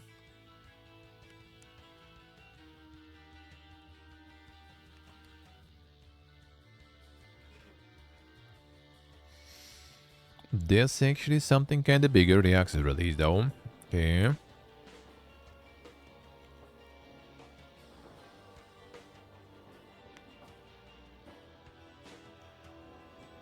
Sure, souls go through effective re-education to avoid the build-up of their sins across many lives. No one wants to face demonic invasion that will inevitably result from having too much corruption in the world.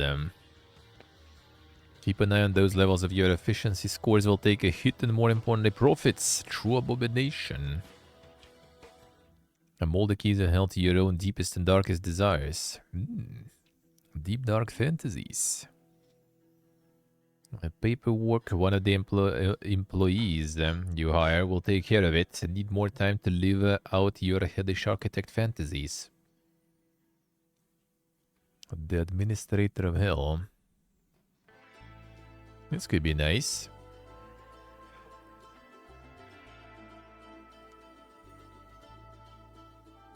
Casting spells and influencing sins. It's a little bit of God simulation there too, I guess. That's kind of nice. Knowing the devil simulation. Yeah, this stuff is getting like more updates now and everything. At the show American story.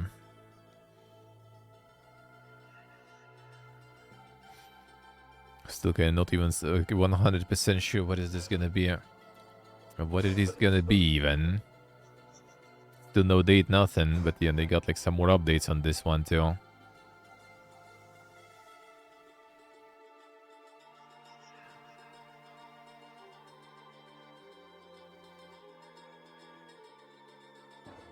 America taken over by Japan.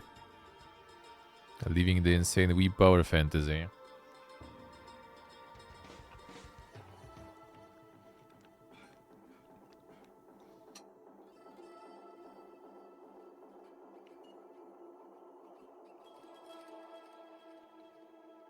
Some way to ding stuff there.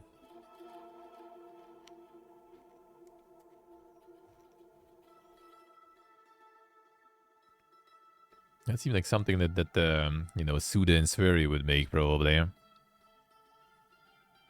But that ain't them. That ain't them, I think.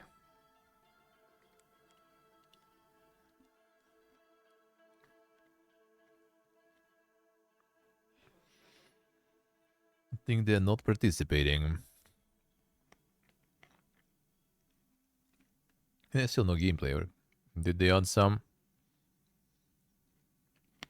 Or did they add some? Yeah, President of the United States there. 1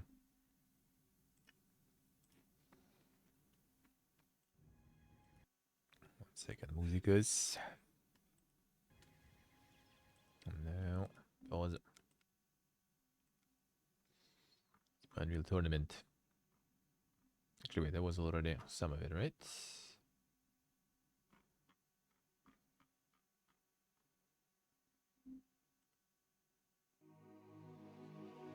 There we go. There we go. Oh yeah, not a lot of info on this one yet, but there's gonna be some dang shit. There's gonna be some dang stuff.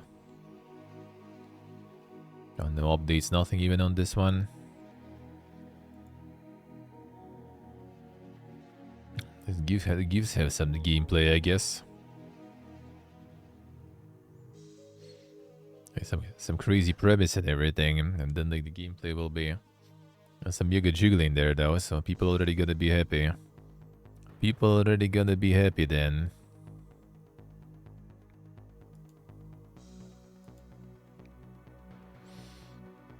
Yeah, the co-op horror goes even danker, man. The blood typers. It's like the co-op horror, but the one where you need to actually type and stuff. To get that one to Ella. I think he liked some of the typing ones before. This gets even dank, even more dank.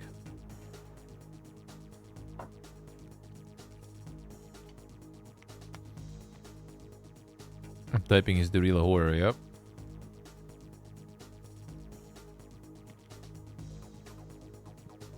February 2025, the demo out now.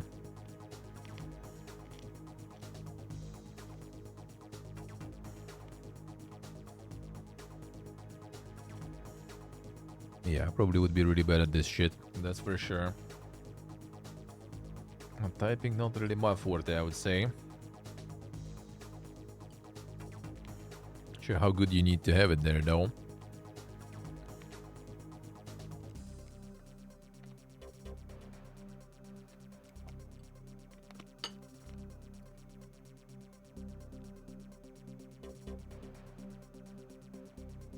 Yeah, the Mech Warriors, I completely missed the Clans one. And what's with this one actually? How's this going? Close to very positive, huh?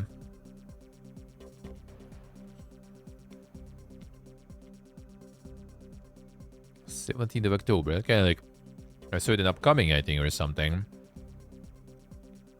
We were talking about it like a few weeks ago, I think. And then I just kind of like completely lost track of it and I haven't seen anything about it.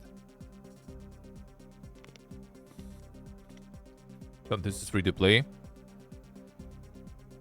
There was, I think, some that was kind of the multiplayer one, but I'm not sure it was actually, it was the Mech Warrior one.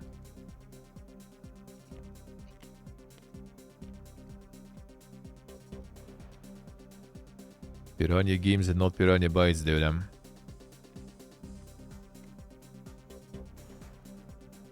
Wrong Piranhas, man.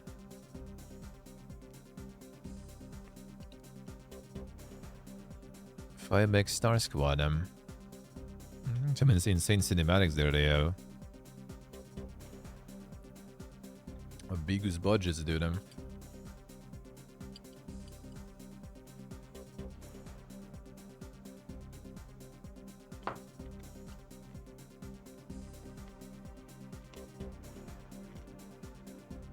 It's quite nice, actually. And it does seem kinda alright.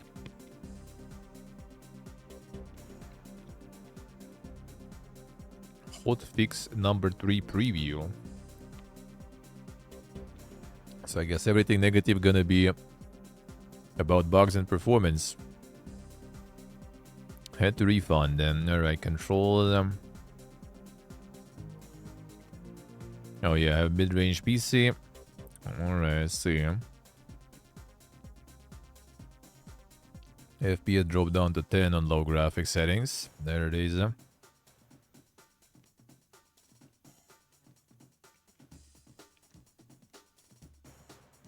Crashes constantly. Yep, that seems like the problem there. The modern classic, dude. 2024 gaming. Yeah, co-op and stuff is there too. 2024 gaming. I really wanted to know, but I just can't. No, this is a bit of a different one though. Not about the. I guess some performance. A mechs melting at the ground, enemies looking like really bad gifs when even a few mechs start firing, running at RTX at 3080. There it is.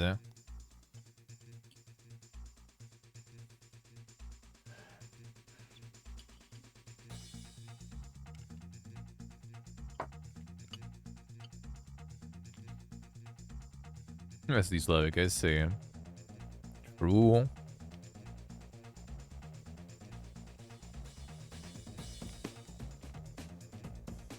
Boss fights boil down to the same two bosses. Damn, like Elden Ring almost. The Elden-like.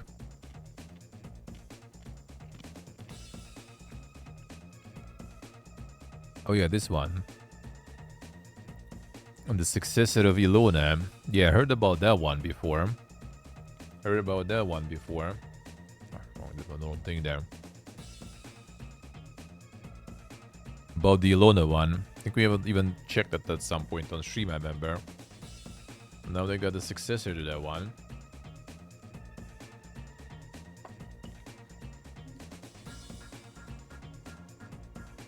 Apparently there's also some Amiga simulations and everything there. Adventure, survival, crafting, home building, myths passed down, stories of humans and the Elias spawn. The roguelike RPG successor.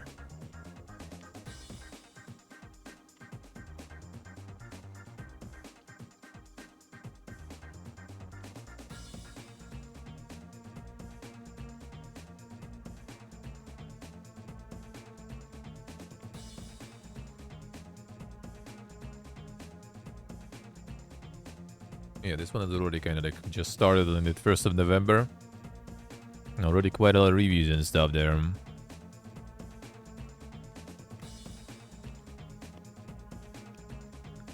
And modernized and updated Ilona.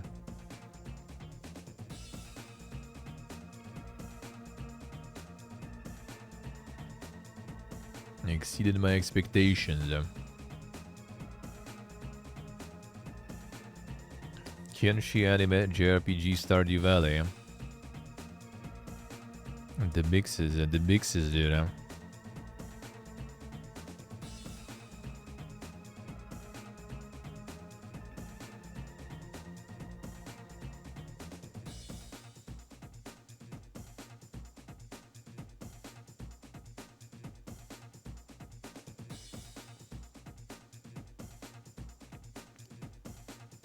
A lot of feedback can be summarized to read the guide. I see. Someone refused to get good.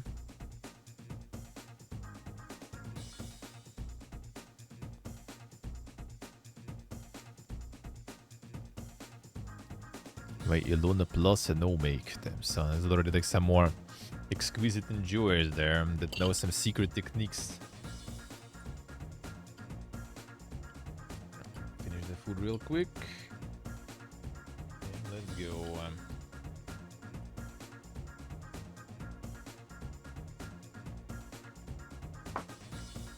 Back to reading.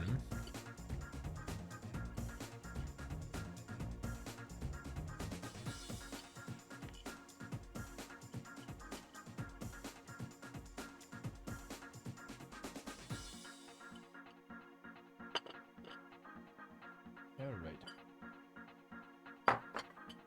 Done. Well, let's go on. And back to order. In order. The odds, man, everywhere. Creators of What Remains of Edith Finch are making a weird and alarming biology game. Inspired by Ghibli and Attenborough.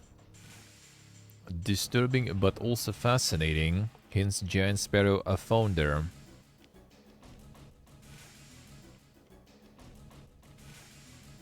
Attenborough,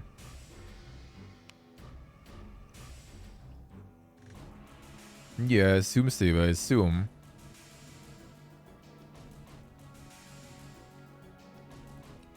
Pursuing similar balance of whimsy and darkness. Not ontology experience, which casts you as a field biologist studying the strangeness of organic life. Also chicken-legged houses. Project has yet to be formally announced. Giant Sparrow's founder and director Ian Dallas shared a little about its wiggly inner workings with New York Times. Also, a smidgen of info on developer's blog. URL suggests the project's working title as Heron, according to which Giant Sparrow are drawing inspiration from places like Eco, A Windowsill, Spirited Away, and David Attenborough nature documentaries, along with the spirit of early animators like Winsor McKay and Walt Disney, who used for the time cutting-edge technology to build something that didn't feel technical at all, but instead felt weirdly alive.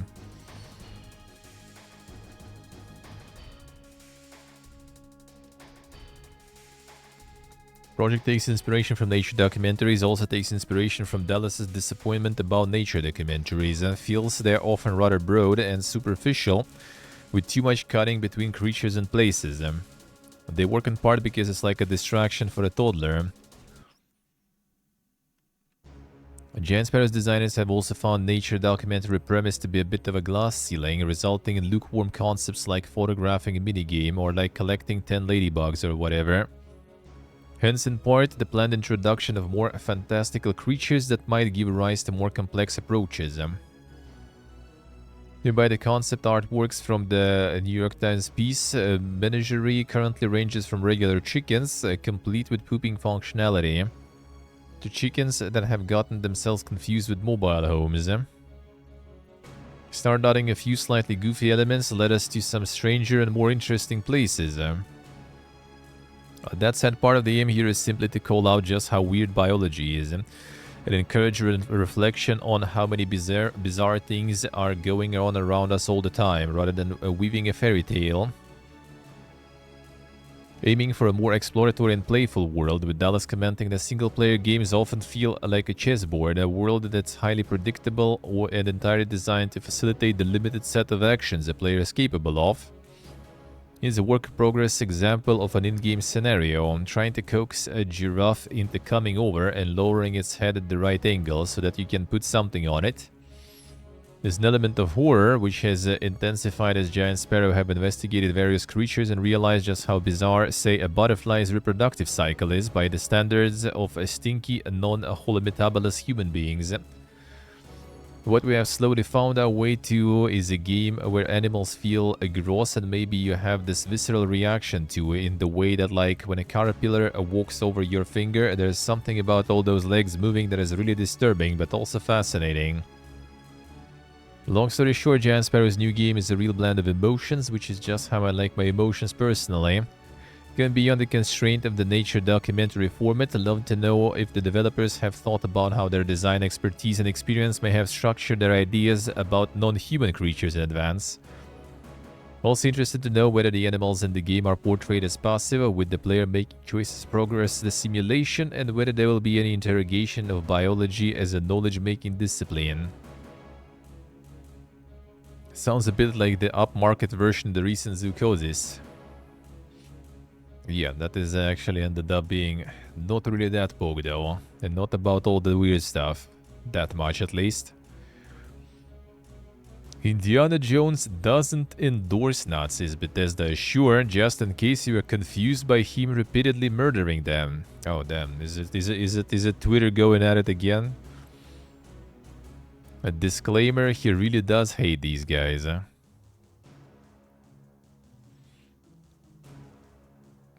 Did they really, man?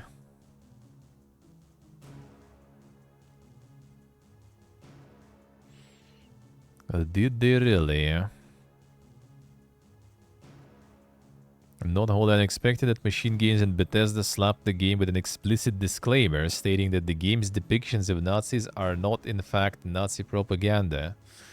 Who would have thought, dude, eh? Saw it on the startup screen during my hands-on with the game. Disclaimer is in full, eh? Note that Indiana Jones and Great Circle is a fictional story inspired by historical events and characters. Names, characters, organizations, locations, and events are either imaginary or depicted in a fictionalized manner. Not intended to disrespect any historical or cultural beliefs. Story and contents of this game are not intended to and should not be construed in any way to condone, glorify, or endorse the beliefs, ideologies, events, actions, persons, or behavior of the Nazi and fascist regimes, nor any other regimes, or to trivialize any war crime, genocide, and other crimes against humanity. Had a time to be alive, man. I need to slap the disclaimers like this in your game all the time.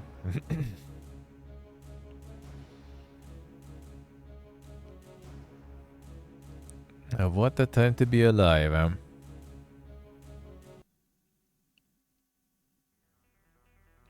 Also, possible disclaimer is designed to ensure compliance with Germany's qualified lifting of prohibitions on depictions of Nazis in video games back in 2018. Them son can explain to the regulators there. Probably, say probably. Well, I mean, on indie level, it probably can go. And that probably can happen there. On the big AAA scale, yeah, I really doubt it. To comply to the German regulations and stuff, that kind of makes sense though. It's either like to comply to some regulations or to prevent some of that. I don't know, like don't know if people would be that eager to go for it, but I mean, you never know. Nowadays, you never know.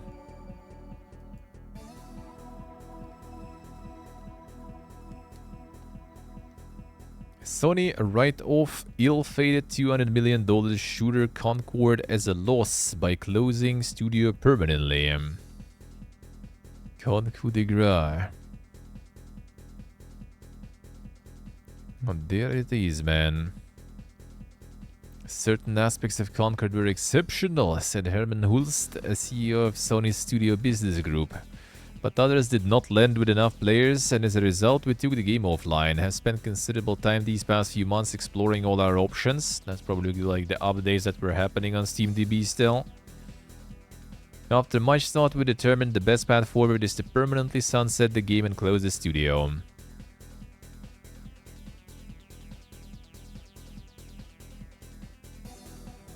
Another example of businessmen using sunset to poetically obfuscate a painful closure. When you open a studio, you do not dawn it. Will suggest that the shooter scene is crowded and it was difficult for the game to draw a crowd.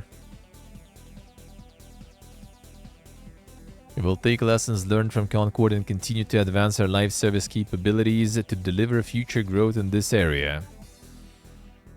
Continue to advance our live service capabilities, and they're not giving up on this, dude.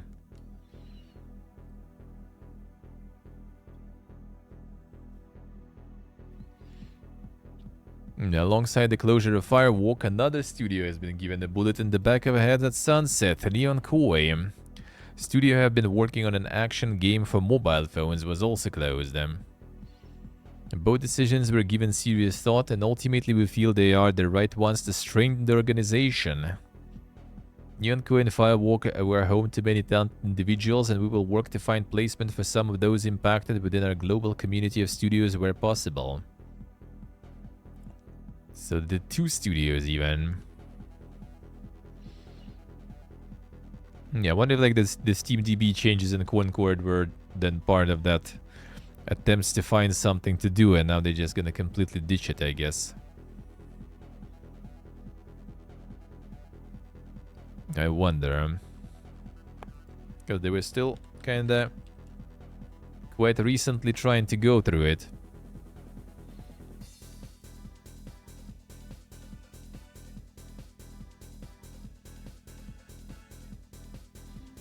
Wait, what was it? Update history.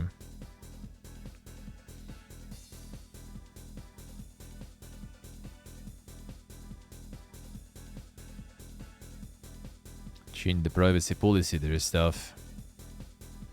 Remove links to the PlayStation things there. It's gonna be free to play. Oh, not sure actually. Did they even like announce that really? Yeah, 10th of October they were still doing stuff with Concord a bunch. Maybe here's where they kind of gave up 18 days ago. Just change the legal lines there.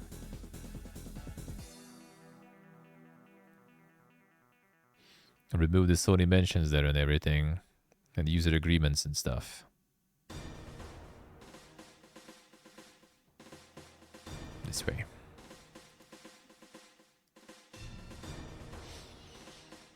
Black Ops 6 QA stuff. Walk out over Activision return to the office policy, which has unquestionably harmed disabled employees. A better ABK and Communication Workers of America back walkout. And they keep going with this office return. It's 40 as well also, I see. Criticizing the unequal ROI policy. Wait. The return... That's like return of investment usually. Like, what are they talking about here?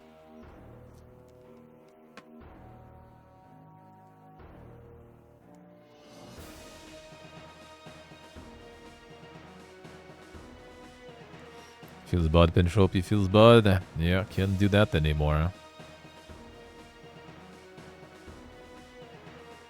ABK Union says the move unquestionably harmed disabled employees and employees in need of work-from-home accommodations. Also reference to staff being disrespected by a recent company email discussing USA's National Disability Employment Awareness Month, which falls in October. The email in question apparently depicted a disabled person working from home, while our co-workers in need are not allowed this essential tool for equal accessibility. As such, it argues that Activision have been championing diversity, equity, and inclusion while they continually fail us. Our walkout is small, with about 30 people shown holding CWA signs and photographs, but it's caught the attention of local media like Fox 9. A Eurogamer also have a statement from Activision in which an Activision spokesperson comments that negotiations around individual employees' needs are ongoing, despite the many months since the policy was introduced. I respect our employees' rights to express their point of view. I understand that returning to the office has been an adjustment for some. We engage in an interactive process with employees who request accommodations. Ongoing conversation at the bargaining table, and we will continue to discuss our respective interests in that forum. Following request for correction from Communication Workers of America, this article headline has been updated. I see. Wants to return back to office. I mean, understandably, so... A Nightingale can't outfly the stark realities of the industry as creators Inflection close UK office and lay people off. Gaslam Fantasy hasn't been commercially successful enough to keep staff on. At least 22 people have been let go. There it is.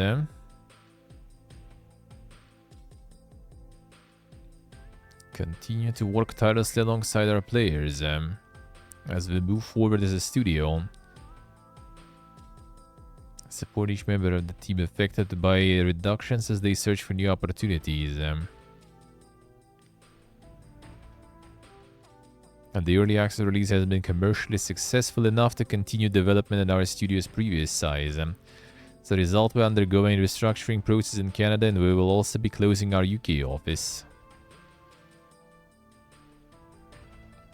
Yeah, like rumors last week already, that they are closing the UK division there. Competing in is volatile.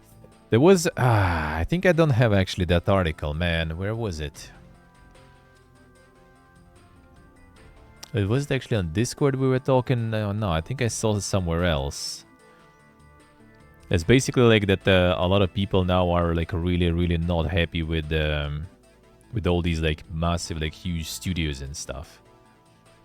Like a lot of people just like moving out to make their own like small studios, you know, and return to the old ways, I guess, of, you know, sort of like garage game deving in a way. Because a lot of people, a lot of like the OGs, a lot of like, you know, big personalities in the industry and stuff, they are not happy with how it becomes all, you know, like super huge, bloated, and in full corpo mode. It's like all these studios and everything became, I guess, kind of a little too much for the current state of things.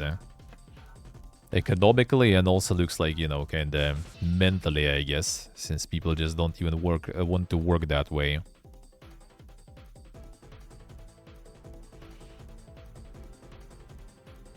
A DayZ creator reveals a Kerbal Space Program killer with kittens and challenges license owners to sue him. A new solar system multiplayer live support possibly out in 2025.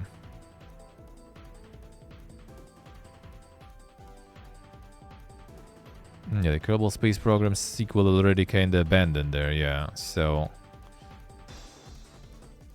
So wait, how is it called even there? Oh, Kitten Space Agency, alright.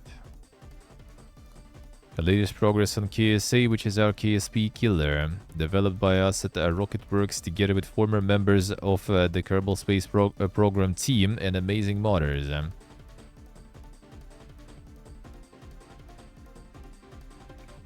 The Dean Rocket Hole. So they're developing that stuff now. How about how's the Icarus going?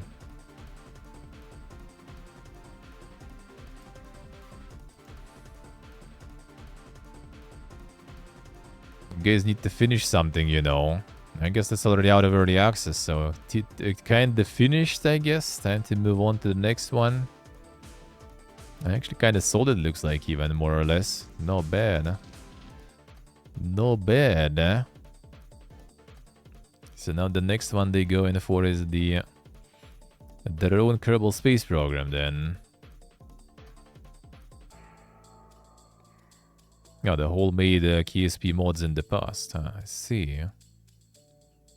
Studio actually was in the bidding to make KSP 2 and we made it to the top 3 bids. The final step was a call with Private Division. Put a lot of work with it and the good design document opted to keep the focus entirely on this design and the technical aspects of the project. There was a serious problem for 2 of the people on the call who said that we were the only pitch that did not contain art. Obviously our studio wasn't chosen. Studios Cat like KSP Slayer Reviver is being made with a set of in-house C# development tools, the brutal framework which Rocketworks face feistily advertised as being complicated, slow and difficult to use. Yeah, that's one way to advertise it. The key asset of the brutal framework seems to be that it lets developers and modders work directly with your GPU via the Vulkan API, allowing for tremendous scale. Fair bit of technical detail in that Reddit thread. A few modders on the KSA team. Project direction and features for us regular Earth-dwelling folks. Replicate the same feeling, commitment, and challenge of existing KSP. Because base KSP is great compromise between many factors when it comes to scale, and so we're not trying to reinvent that. Focusing on solid data structures, and ease of development for modders, planning to include off-world base building, life support systems, multiplayer functionality, seamless movement between screens with no loading breaks during multi-craft space missions. Current builds use real-life solar system data for testing purposes. Developers aim to construct their very own solar system for the game. Shipbuilding elements will be familiar. Rocketworks want to expand it with combinable subparts, such as fairings and the small tanks. And yes, Hall says the game currently has hidden characters, though that may change. I think a certain amount of whimsy is important. A richer goal is to add an n-body physics system. Going to screw up describing this, but essentially n-body physics system dynamically simulates their relationships between bodies based on gravity, rather than baking in their motions. Very hard to do this without dropping planets everywhere like balls of wool. A small chance of Rocketworks developing such a simulation internally. They are currently trying to hire somebody with a PhD to apply to a requisite high-density brain magic. But is likely this will be left for modders to figure out. I won't charge for the first version of KSA because Hall feels that KSP players are justifiably wary of committing to anything new KSP-ish after the disappointment of KSP 2. I think the community is very burnt out, which is why the first version of KSA will be free. So people can try it out before wanting to follow progress and then later buying it when it releases. And the initial release won't have any DRM either. And what Kerbal Space program rights holders take to Interactive make of all this? Are Rocketworks concerned about getting sued for copyright theft or patent infringement? Not at all, says Hall. They're welcome to try, would be some great publicity for us. Also, I'm very bitter as I think they are a terrible company, so bring it on, we have great lawyers. Damn son. And the Giga Chad indeed, So when they'll share more, Hall says modders should get behind the scenes access late this year, early next to initial builds for feedback. Hall's hope is that open access might follow maybe mid next year. In the Reddit thread, he stresses that it's critical to be skeptical of a project this complex. So by all means drop into that thread and hold his feet to the fire. There it is. Insane. Going full Giga Chad mode. Bring it on, man, with your copyright stuff. I don't have PhD yet. We'll see. You gotta work on it. Gotta work on it. Microsoft closing Arcane Austin was stupid, says founder. Recreating a very special group like that would be impossible. Dishonorable. Oh yeah, the Weird West guys now. They teased the new one. But those were just the teases, I think. Nothing concrete yet, if I remember correct. That looks kinda interesting though. I think if you look a little bit, it's obvious that Arcane Austin was a very special group of people that have made some cool things and that could pull it off again. I think it was a decision that just came down to we need to cut something. Was it to please the investors, the stock market? They are playing a different game. Rules that they play, we might not understand them, it's a different thing. It's hard to know what they did, why they did what they did. The only thing that I stand by is saying that the specific choice of killing Arcane Austin, that was not a good decision. Recreating a very special group like that is, I would dare to say, impossible. It takes forever. And you have that magic of Harvey Smith and Ricardo Bear, etc. And that all come together. It's a specific moment in time and space that just worked out this way. It took forever to reach. Those people together can really make magic. It's not like, doesn't matter, we'll just rehire. Nope, try it. That's what big groups do all the time. They try to just hire massively and overpay people to create those magic groups. It doesn't work like this, so to me that was stupid, but what do I know? That is also part of the case too, yeah, like it's just kind of like all those huge corpus and stuff, it just becomes a bunch of people that are just, you know, the cog in the system. When in all the small ones, they do get the team, do get the synergy going and stuff. With direct interactions and working together on stuff. The dough is gone, eh? And now it is gone. Even though I guess like a lot of people already kind of left even before that, so...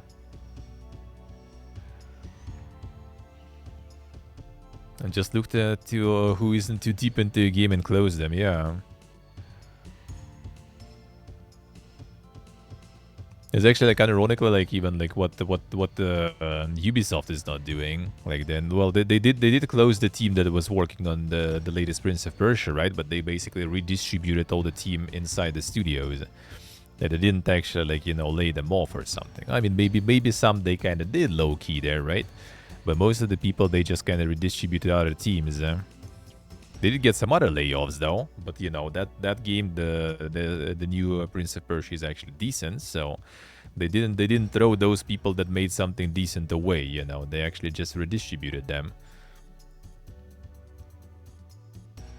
So even they understand that. Like the choice of picture here there. Champions Tactics Grimoria Chronicle. Speaking of Ubisoft. Makes good on Ubisoft's threat to coil out hot steaming NFT garbage straight into my innocent eyes. You wouldn't funge a token.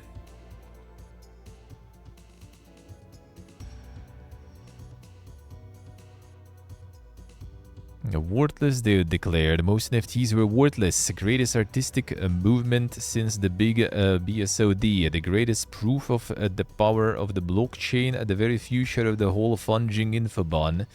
And the hedgy soybean counters say it's all worthless. Once wrote the greatest living prophet of our era. Wouldn't that be? That doesn't show. Come on, man. Come on. An entirely predictable case of I am once again asking our tech overlords to watch the whole movie. Those plucky chancers at Ubisoft have lifted LSO's ideas wholesale. Ignored her timely and cogent commentary and released a roiling pukes reservoir of NFT upchunk masquerading as a game. Thank you Eon Games for the spot. You are the Neil Stevenson to LSO's William Gibson, but for worthless crap. The IGN piece has some very good context and is worth reading. Yeah, probably the LSO whatever.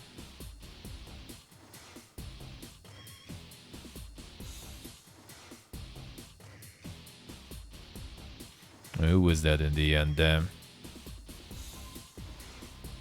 Someone like went ham there.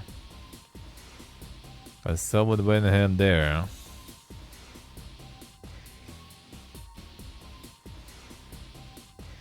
A lot of NFT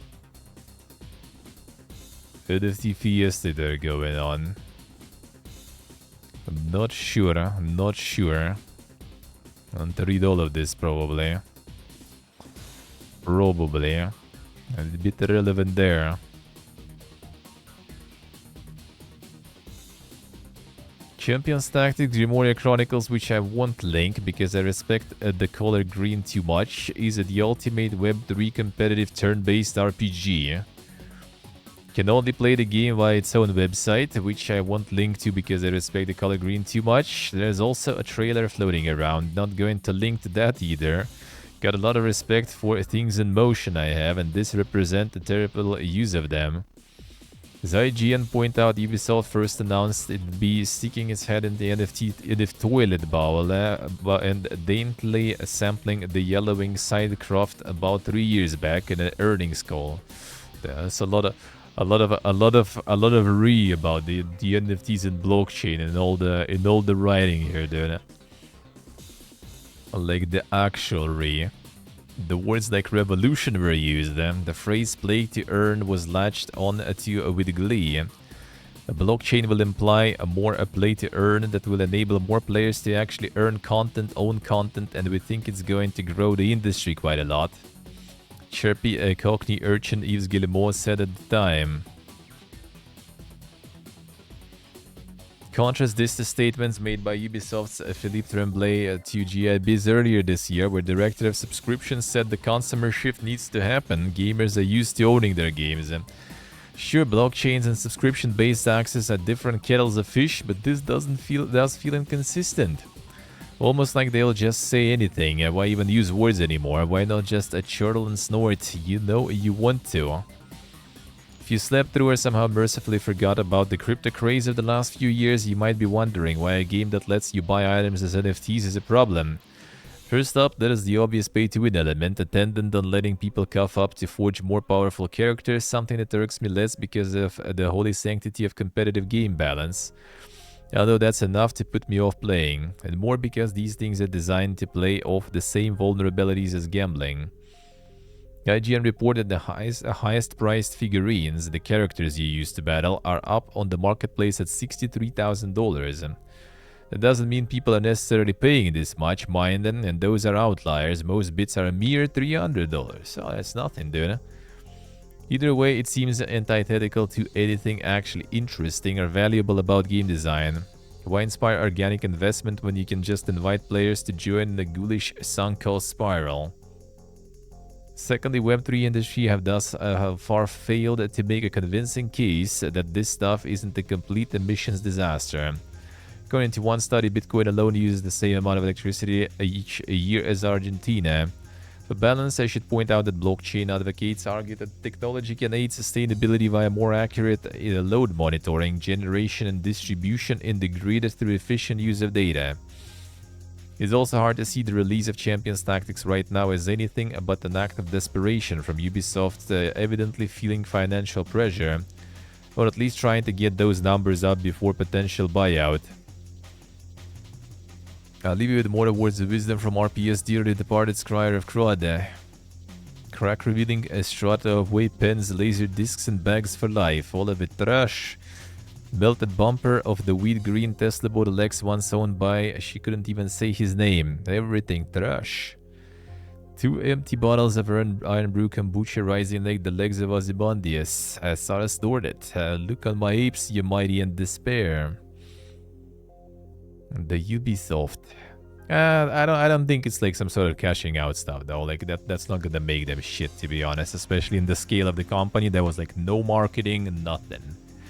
Like I doubt it's gonna go anywhere. Even their like a little more marketed NFT foray before was like Quartz or whatever it's called. Even that didn't fucking work. So yeah, that is like, I don't know what it is actually. It's either they still have some sort of like obligations from some like contracts or something, or it's just some sort of like experimental, you know, like things where they're trying some stuff. But yeah, I don't think it's like something that is gonna be their attempt to kind of make some money. That I really doubt. Still not sure why though. But to be honest, there is a bunch. Like there was recently also, I don't remember who was it. Was it Sony actually or someone else?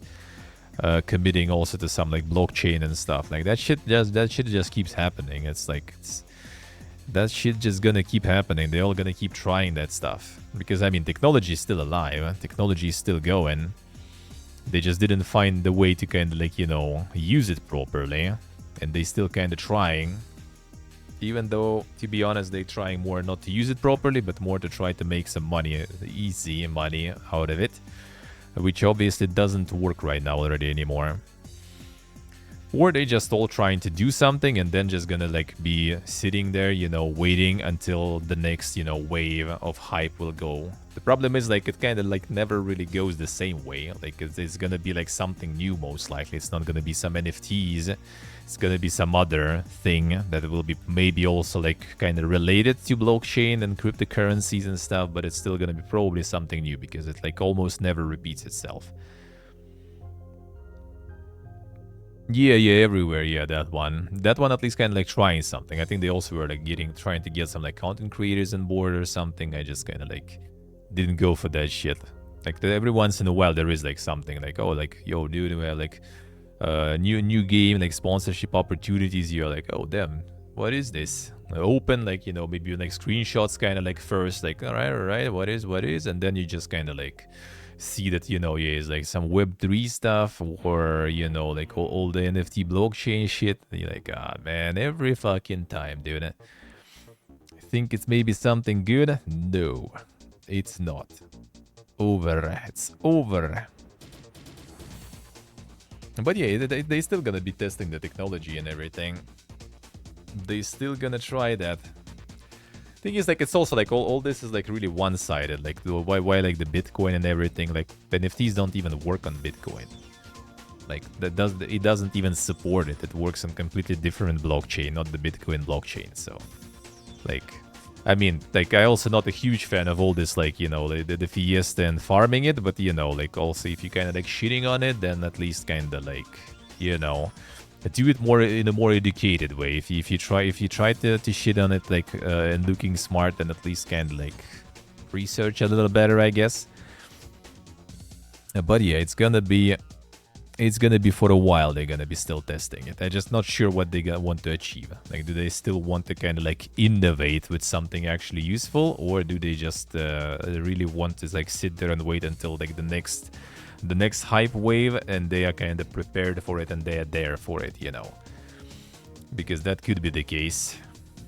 It could actually like happen, I guess, kind of soon-ish maybe. It usually goes in like these cycles, like all those like cryptocurrency, you know, like spikes. They always go in some cycles, like few years everything is kind of like calm, and then like at some point, like boom, suddenly there is some sort of stuff going on.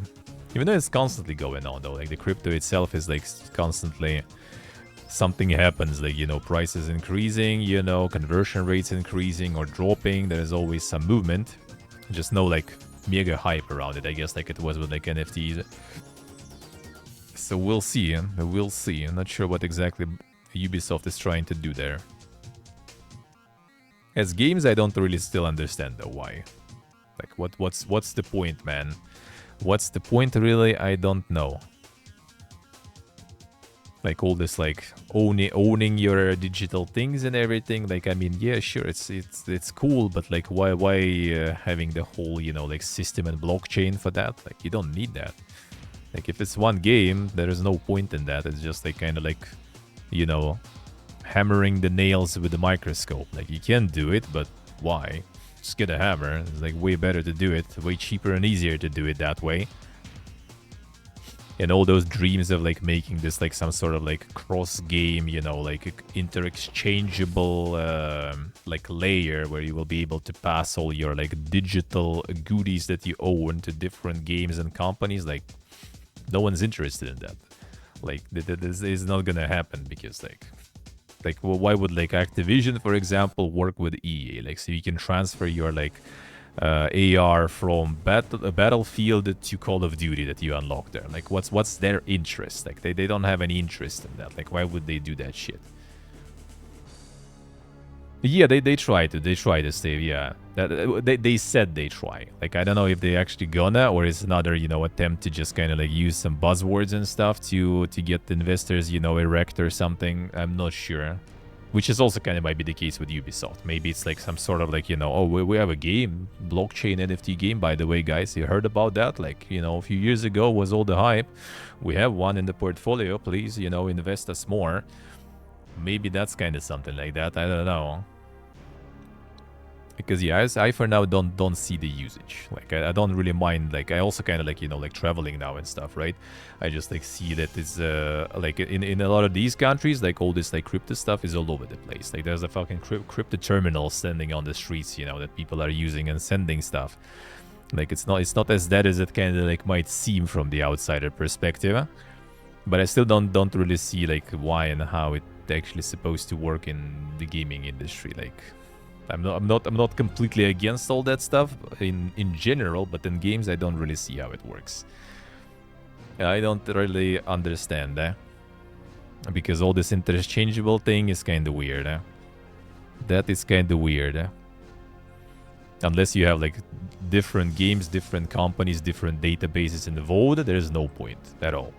Like if it's one game where you have those digital items, you just need server. That's it. You don't need any like blockchains for that.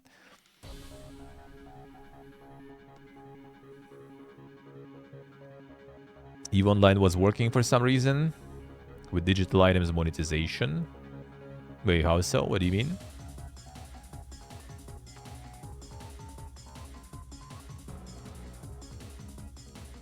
Why would anyone buy those instead of real ones? Yeah. Yeah, that I'm not so sure. Like, somewhat like Electronic Arts with like their like, FIFA stuff, they maybe could try to pull that. If it would be like actually, like some sort of system on top of every FIFA game that they publish, right? So you like buy like, or like get lucky, right? Getting some fucking, I don't know, like Messi or someone, right?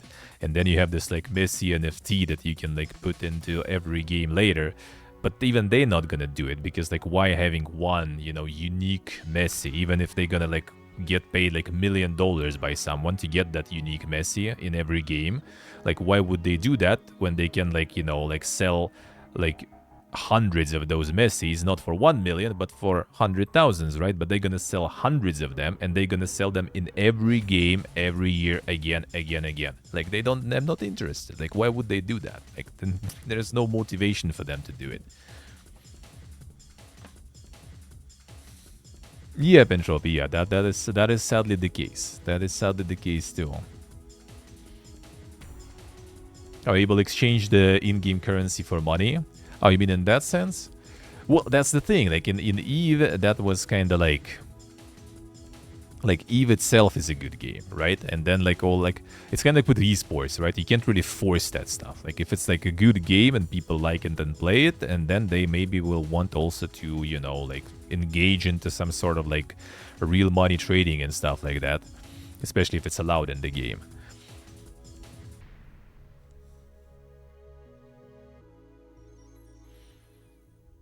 Yeah, you can't play in the new NFT FIFA because all players sold out. Yeah, there's limited amount of players after all, too. Yeah, that is also true.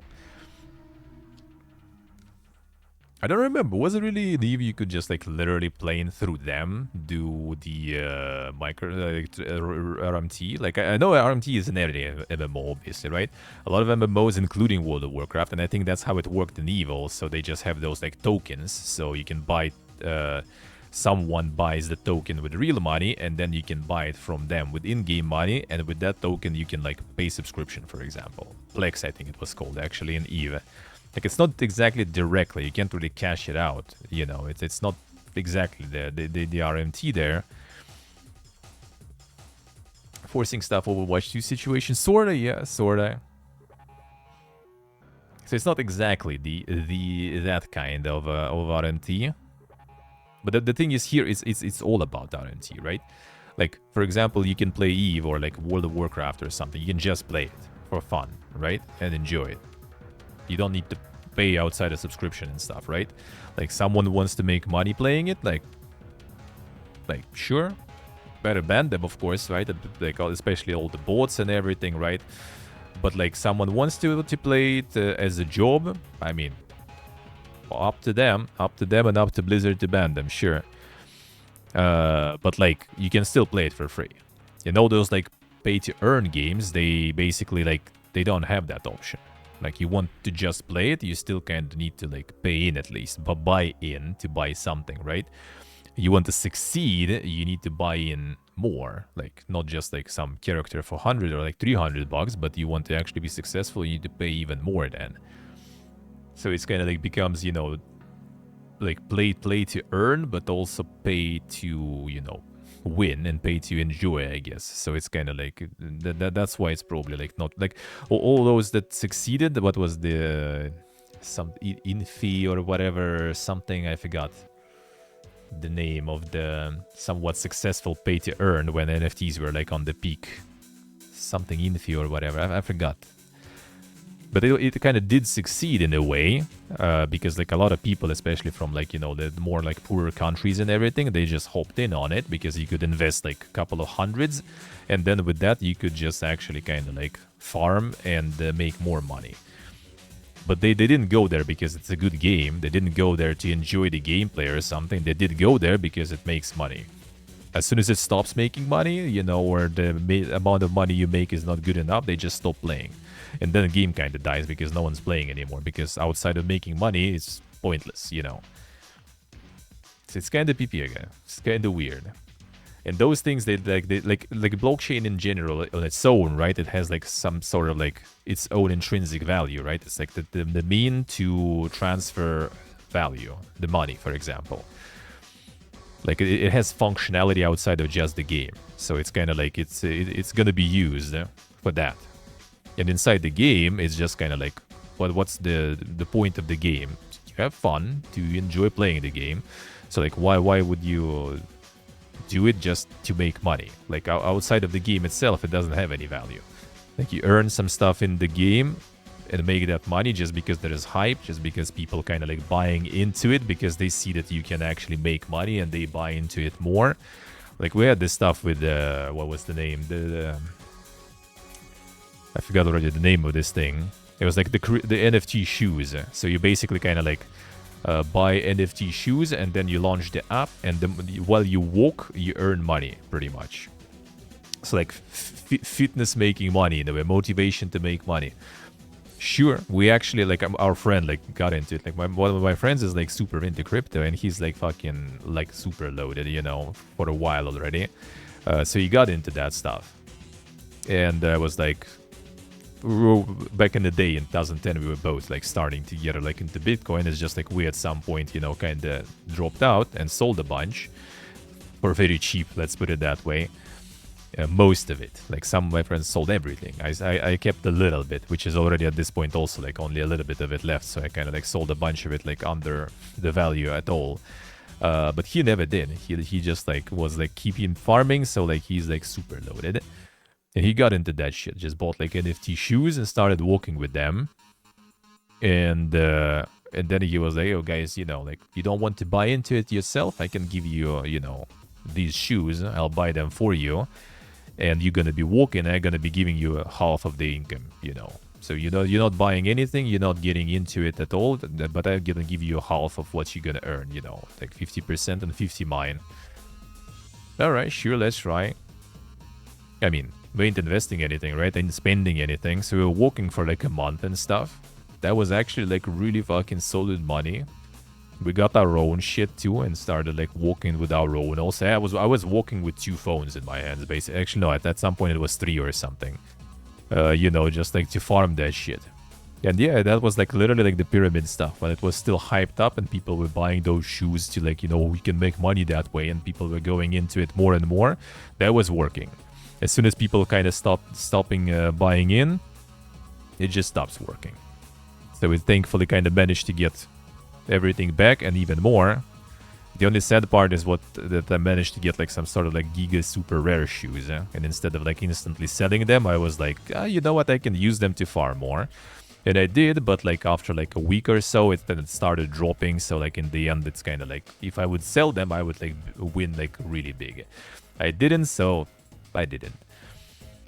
But that shit like literally worked, not because of like some great idea behind it or something. It was literally just because people buying in. As soon as people stop buying in, it's over. And they usually do stop buying in. That's the problem. That's the problem, because outside of like the hype and the pyramid effect, there is usually no value in all of this shit. When it comes to gaming. The gamification, I guess, of this stuff. Some kind of stay around. Like the Crypto Kittens, I remember, it was like 2017, I think. Like it was also like the first, I think, usage of NFTs, or one of the first ones. And I kind of got into that stuff. I got like I traded that shit here and there a little. I got like maybe like 1 Ethereum of profit on top of what I got in, and then I pieced out with that profit and everything. That was like one of my most smart actions on the crypto market. And they like in 2017 they were like, oh man, you're gonna get like all those crypto kitties you're getting now, they are gonna be like so rare and exclusive in a few years and stuff. Dude, like in a few years you return, they're gonna be expensive as shit. So when I got all the money out, I put like 2, I think, or something of those kittens that I had left, like on sale on the marketplace, you know, like no one, like they weren't being sold, so I just like left them there on the marketplace, because it's also like changing prices and everything. Every transaction on the blockchain basically takes the gas price, so you can pay a fee for every transaction. You want to change the price on the marketplace, you pay transaction. And I didn't want to pay shit already, right? I kind of got everything from the system. I just kind of had like a couple of those kitties on sale, and I left them on sale. And I returned in last year, I guess in 23, I was just like, oh, I had this shit, let's see how it goes. And I went back in, and like they still there on sale. No one fucking bought them for those prices whatsoever, even for those old prices. Not to mention all those people who said like, dude, in years it's gonna cost a shitload, it's so exclusive and rare and stuff. Like, it's no, it's not, dude. It is, well, you have the hype around it. When there is no hype around it, like no one cares about this exclusivity and everything. It doesn't work like this. So at least thankfully I got out of all that shit, like in time, most of the time. Not always it was as good as those stories, sadly. That's how it goes, I guess. But yeah, it is all like hype driven, like pyramid stuff, literally, like all this shit. All this kind of is. There was like one usage I remember that was kind of good. I don't remember how it actually ended up in the end. That was actually CD Projekt Red doing that thing. They used the blockchain certificates of authenticity of their collectors' watches, I think, for Cyberpunk. Like, that usage is kind of okay. As in, like, you know, there is like, you get like 100 watches made exclusively and everything, right? Every watch gets its own. Like, you can give like the paper certificate, of course, too, right? But paper can be like lost, you know, paper can be kind of faked and everything, right? Paper can be like I don't know, made illegible and stuff like that, right? And they made like those digital, unique, you know, unchangeable certificates that are stored in unchangeable, like, what was the name for that? Like unmutable, whatever, you know, blockchain and stuff. So like you buy those watches, you have the certificate that confirms that it's authentic, one of a kind, you know, type of thing. You sell it together with that certificate, and the owner gets that certificate too, that later, if they want to sell it again or they want to collect, it confirms that it's like authentic, real, collectible, you know, unique thing. That usage is kind of cool. That I can like agree, because you can't really have it in some sort of like one database and one server that's gonna die eventually, right? But it's a distributed, unchangeable, something you can't replace, can't change, can't fake. That usage is kind of cool. Like, if there will be like more, you know, like in those directions, people gonna be exploring those things more, you can find some interesting solutions. All this stuff, like, you know, like selling in-game characters that you use for $60,000, that is not a good solution. Let's put it that way. That is dumb, but Stalker also did that. Could be something like that, yeah.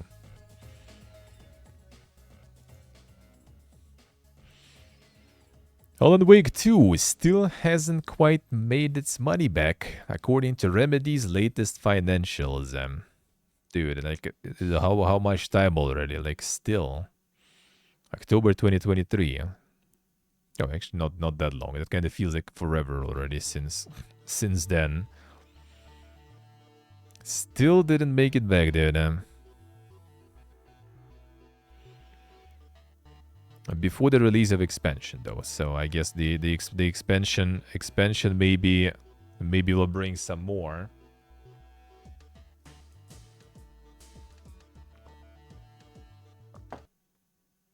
But currently not looking real good, physical deluxe edition also. So possible those releases have helped Alan Wake to make up the difference. Yeah, I mean, they will make it back, but like the fact, yeah, it takes already a year to just make the money back on the like generally, you know, successful game, considered successful by everyone, the award-winning game and stuff. That is ridiculous, dude. That is ridiculous.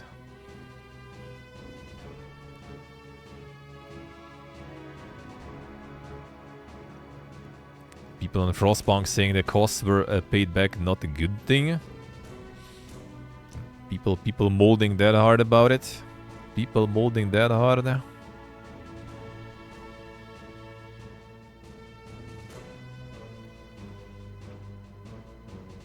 Companies completely given it to the degree. Well, I mean, the breaking even is good. Like breaking even, you need to break even, dude. Like literally.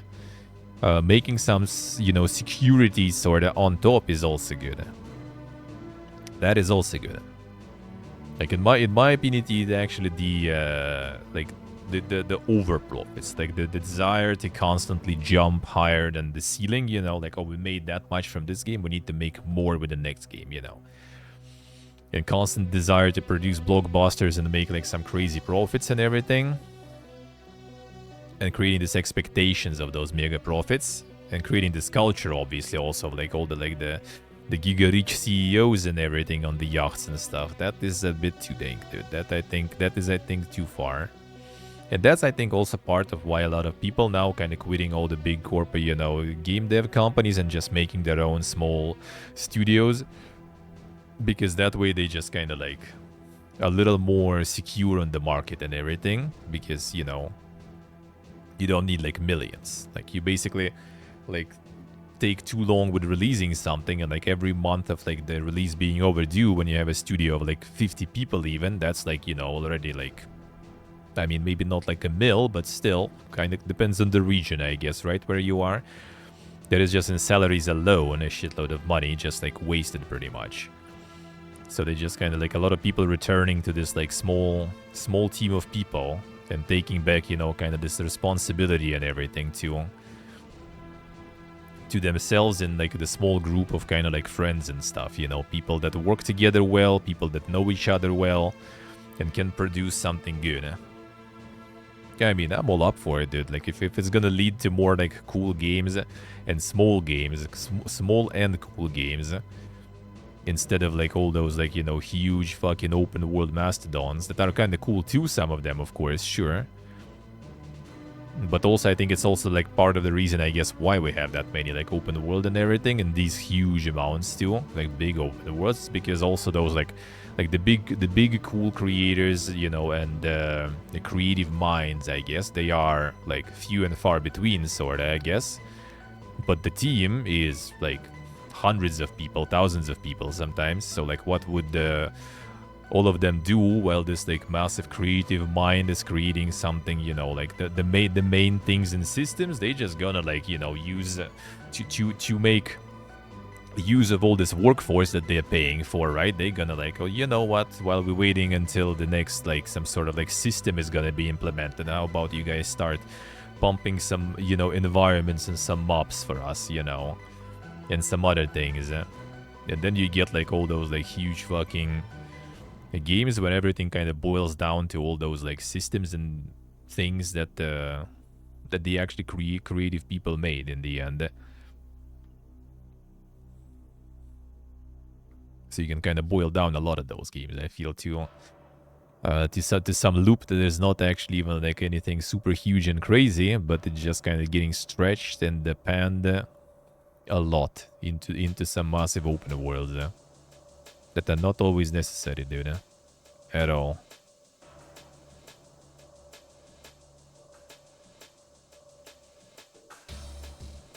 Boy Dimension is the new free game from Return of the Obra Dinn Lucas Pope, and it is out now. No longer Hogan the Crank. Oh, it's kind of like for wanna be one of those, what's the name, the Playdate or whatever. I dropped 2 of the most influential puzzle games ever. Got distracted by yellow cranks for 6 years. He was making all for the playdate, looks like. Occasionally popping up to drop a demake of Papers, Please. Pope sees hogging out that crank, for now at least, and just released Halloween adventure game Moy Dimension. It's on each here, and it's completely free to play in your browser.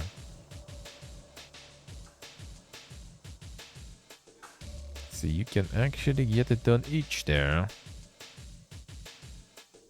Oh, like literally just play it like this here, alright.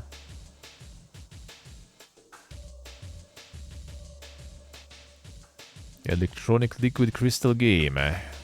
The one and only. USA. Explore dimension. Look and listen. Friends trapped somewhere in dimension. Can each room and listen for noises.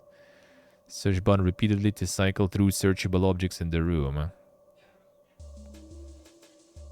Searching takes some time. Anything found inside will be revealed after a few moments. The monster. Searching will make noise that attracts them. The monster has bad eyesight and won't attack right away. Stay quiet and sneak away until they give up.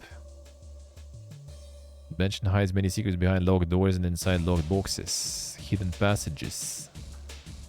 Other denizens. And all that for free. Left arrow, right arrow, up arrow, enter key. So the controls there. Pretty cool, huh? Very simplistic, but might be kinda actually nice. Respawn have killed Apex Legends Steam Deck support in the name of anti-cheat. Collateral damage. The Respawn's immediate culling of Apex Linux support, which to be clear effectively renders it unplayable on SteamOS, is a well-meaning sacrifice to the anti-cheat pantheon. Post explains that Linux is particularly vulnerable to exploitation by hacker types, due to it not allowing anti-cheat measures access to the deep dark levels of OS kernel space that they typically need to block non-kosher modifications. Had to weigh the decision on the number of players who were legitimately playing on Linux with Steam Deck versus the greater health of the population of players for Apex.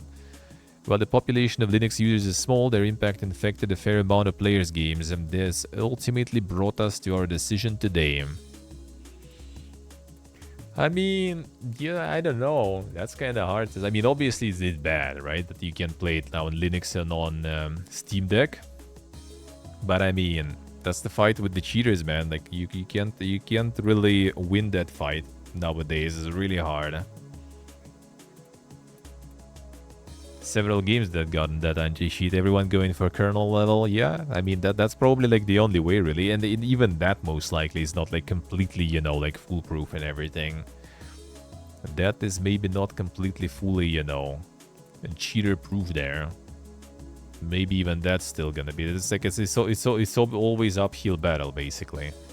There's something new, you need to kind of address and fight it. That's it. Like, it is what it is, sadly. Unless like Gaben gonna like make like, you know, SteamOS, the Steam version of Linux with it somehow. I don't know. That might be like, I'm not super competent with that, as in modifying, you know, the core itself so much that on SteamOS at least you can, for example, or like, well, some like SteamOS or like some like gaming centered, you know, build, I guess, whatever you call it, distributive of Linux, you can get, you know, kind of like the access to all the kernel level stuff. Then maybe. The game's linked to IRL ID. That did help a lot with cheaters. Well, I mean, you don't really hear that like Valorant has issues that much, right? Like you hear kind of regularly that like Call of Duty, like, you know, Warzone had another wave of, you know, cheaters banned, right? Like Tarkov has another issue with cheaters and stuff. Apex had issues with cheaters, right? Like hundreds, like of thousands banned and stuff like that. Like, you don't really hear that with Valorant. Like, everyone was complaining about their anti-cheat, right? But like, you don't really at least hear a lot about the cheaters there. Maybe there are there also some, right? But like it's already like way less. So yeah, it sucks, but that's the trade-off, you know. Like, do you want to play with cheaters? There you go.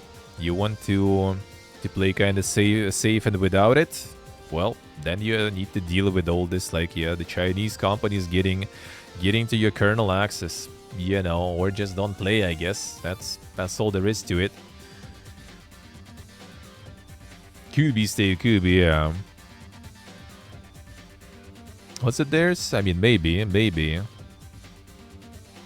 A Buckshot Roulette now has a 4-person multiplayer mode, which I'm sure you will survive. A Buckshot Roulette still going there. Insane. That one kind of like went hard, dude. But the price is low. Now the co-op and stuff too. Insane. It did sell quite a lot too. The Nipplemancer, yeah. Elder Scrolls Legends been removed from sale and will become unplayable in January 2025. I guess sometimes Legends do die. A rip. The card game's dying. Feels bad.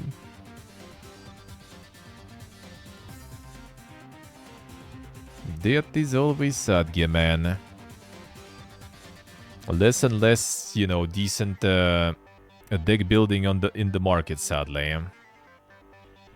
Feels bad. You left like basically with just a few, and some of them kinda I would even maybe skip there. Dragon Age the Veilguard won't get expansions, reports say, as BioWare move it to the next Mass Effect, according to reports. So no DLCs, Mass Effect time.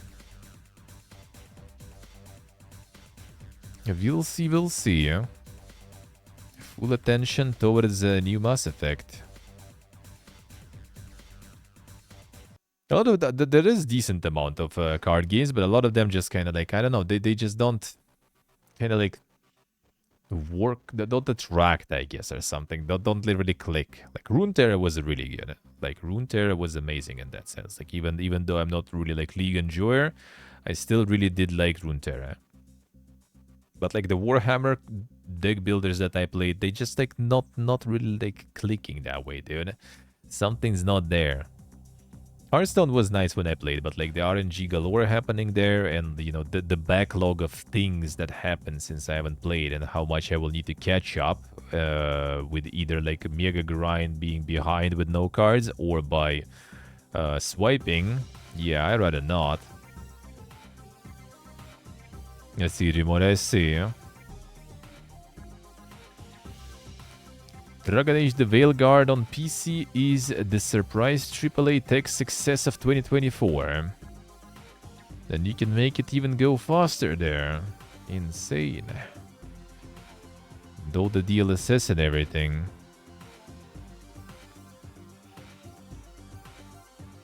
So is it actually running that well though? I don't see a lot of people complaining about the performance at least, so that actually is a good thing nowadays, a very good thing nowadays even. Pathologic 3 devs are keen to avoid the premature promises about bringing back the Changeling in Pathologic 4. Backlore teamed Backlore the 3 sequel, no, threequel, is more about investigation than survival. So yeah, well, that I guess like the different character that is not in the game yet, I guess maybe not gonna be in the 4th game. Will it be?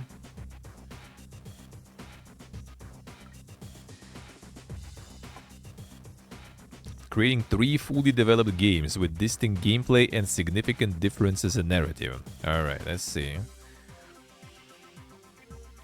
Changeling will be the heroine of Pathologic 4. The developers don't want to jump the gun.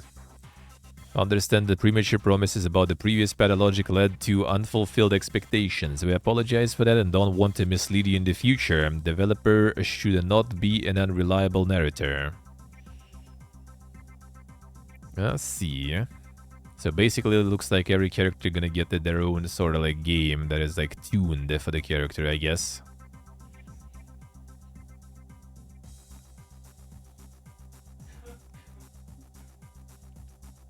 Did you want Final Fantasy XIV in your Magic the Gathering? Because you're getting it next year. Another crossover collab coming in. The Final Fantasy X Magic the Gathering there.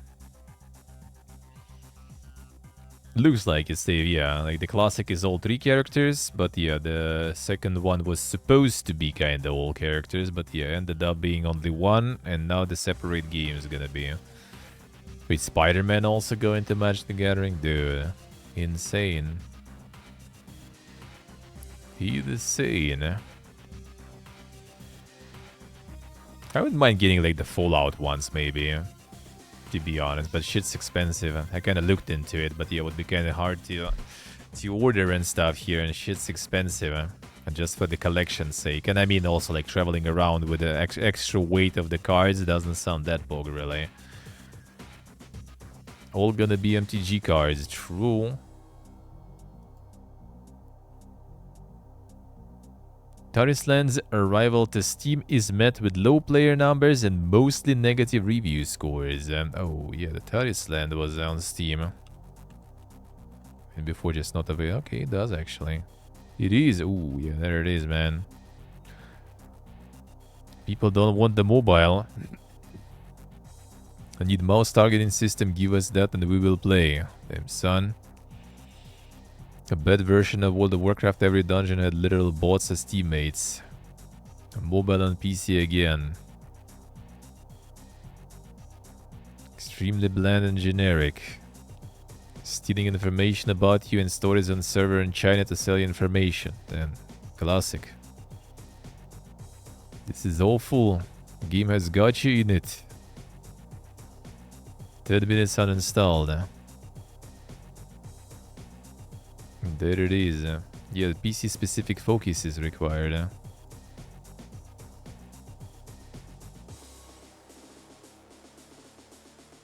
Onkama is moving its classic MMO Dofus from Flash to Unity Engine December 3rd. There it is, dude. As Vikanen. Vikanen was, I think, the Dofus Endurer. Man, still running on Flash for all these years. MMO on fucking Flash.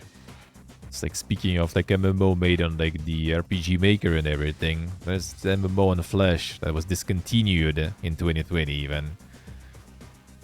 Actually moving into Unity now.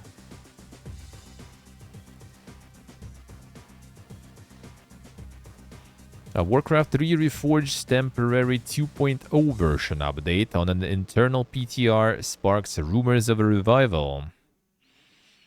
Damn, the reforging the Reforged now. A version 2.0 and all for a couple of weeks ago. After 16 hours, the build was rolled back to version 1.36. Huh. A Reforged 2 there, yeah. I mean, I wouldn't be surprised. Like, why not? Still kinda, you know, gets people excited. There's still people playing custom maps and stuff. Still a good strategy, you know. So, I wouldn't really be surprised if they didn't abandon it completely.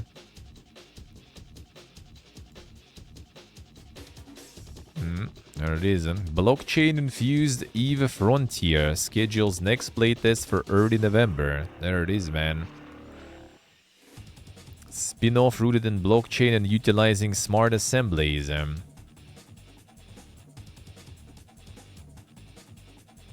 Bringing Phase 5 to its test server November 7th. Interested parties are encouraged to sign up and bring all of their assemblies, even the ones that I don't have a GED with them.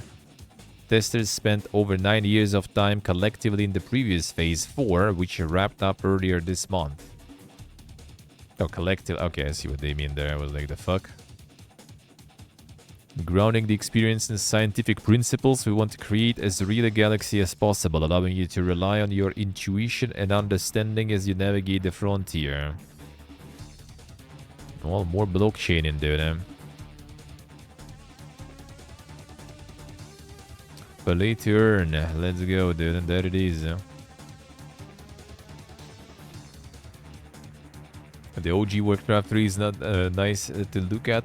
I mean, kinda alright, but yeah, like Reforged graphics were better. I mean, I played just the campaign and it was okay. Like, I did like have like some one, I think, kinda like buggy moment there in the full playthrough of everything.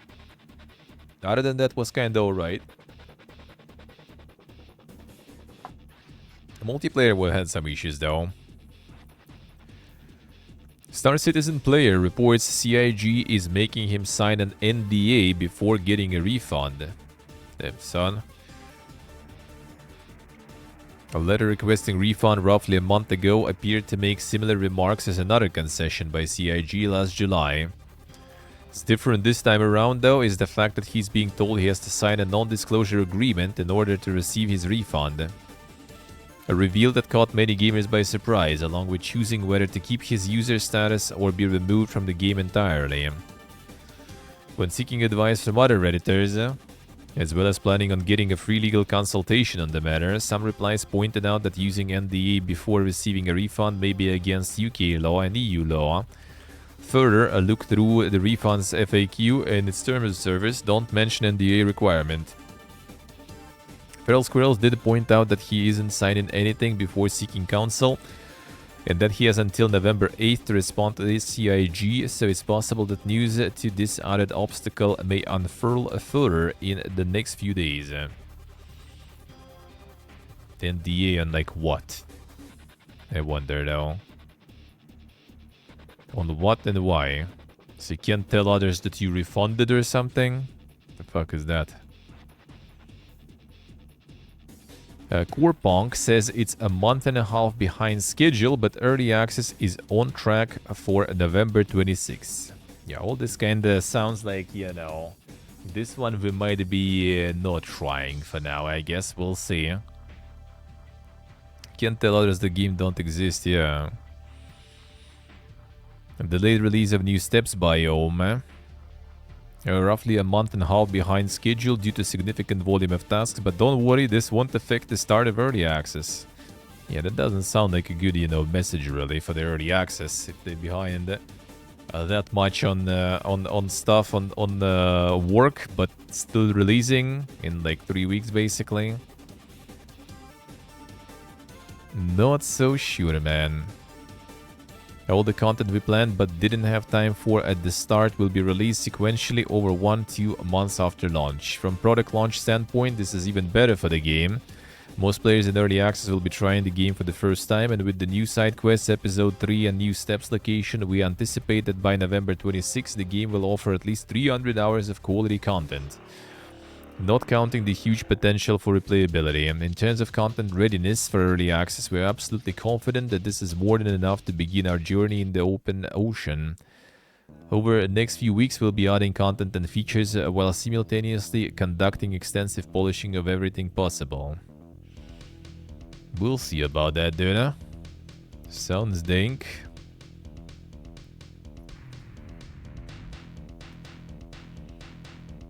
Fantastic is hosting a map-making contest for its revised prop hunting game, and no, players won't get paid.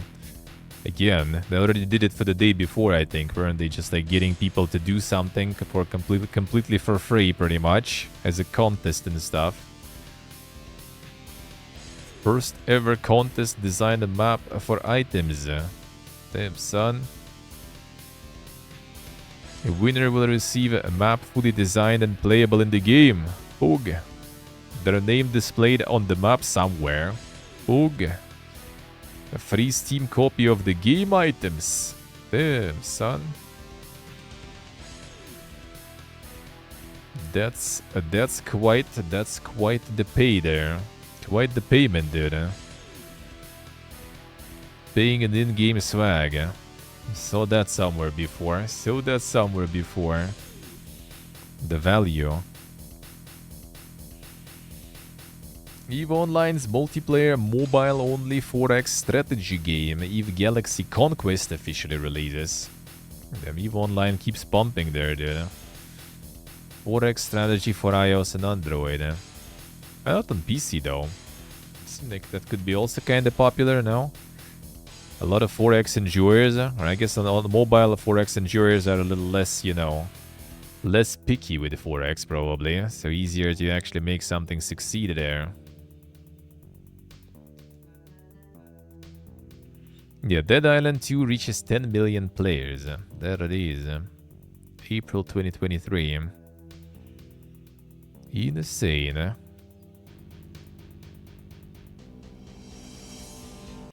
Bugs Day debuts a new trailer and condenses the features of its November 5 Proving Grounds update. The big juicy Proving Grounds update will arrive to Survival MMO. Now it's really ultra giga officially official because Studio released what it's called release notes in addition to new trailer. A new trailer. The notes we don't really care.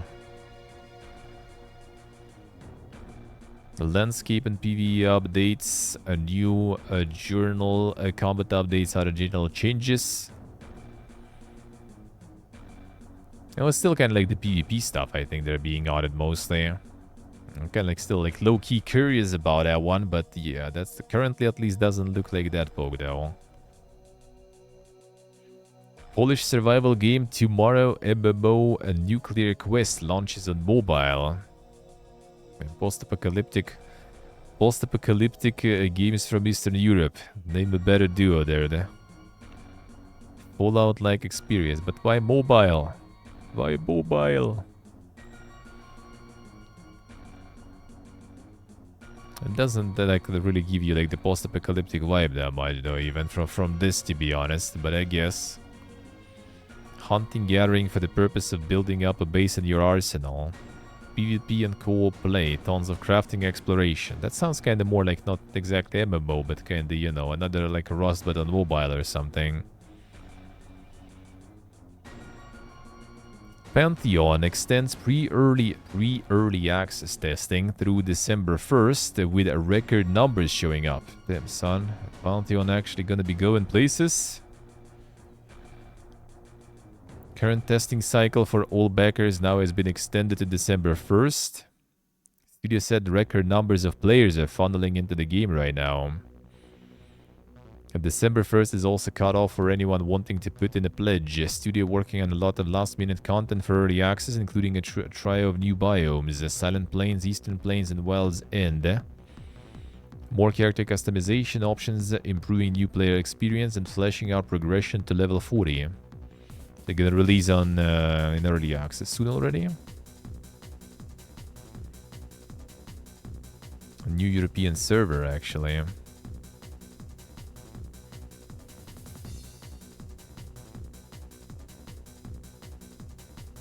Last minute content for early access. Well, December 1st cutoff, but yeah, the early access I guess later. Early access like just like literal early access or because it's on Steam. I kinda doubt it's on Steam, to be honest. Doesn't seem like it.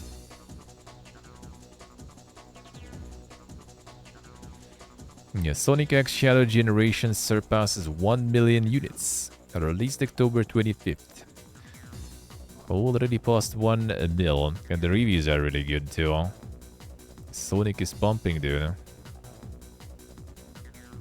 Germany launches a new grant to fund the gaming startups. German authorities say the grant will strengthen Germany as a games location. There you go. New Golem fund, yeah. New Helix, new Golem, you know, so many games to make. Let's go. Time to apply, Steve. Get the Giga game. Minister of State for Culture and the Media inviting German developers to pitch brilliant game ideas and apply for funding. Open to both indie developers and newly founded studios. Grant fund supports up to 130 game developers in Germany in setting up their own studios. Successful bids can secure a €2,750 per month over 18-month period to help focus on the funding phase and drive forward development of their games. That's kind of cool for like the solo deving. Like you basically kind of for like get the grant, and I like the format. Like it's not just like, oh yeah, here's like, you know, a couple 100,000 or something. There you go, do whatever you want. It's just kind of like, yeah, pretty much like you secure sort of like the backing for the necessities, you know, for like 18 months. It's like 1.5 years. You kind of like, all right, I don't need to think about like rent and food, you know, just make the game. That's kind of cool. I see, Steve. I see. Probably. Successful applicants who will need to submit a game concept or a project in early development will also have access to an education and networking program. Damn, son. It's time to apply, Steve. You already have the project in early development even. Insane. You're ready. The grant we are supporting the further development of the innovative and diverse games development landscape and thus strengthening Germany as a games location. This pilot project, the funds earmarked by the German Bundestag for cultural games funding will benefit games visionaries throughout Germany. Pretty cool.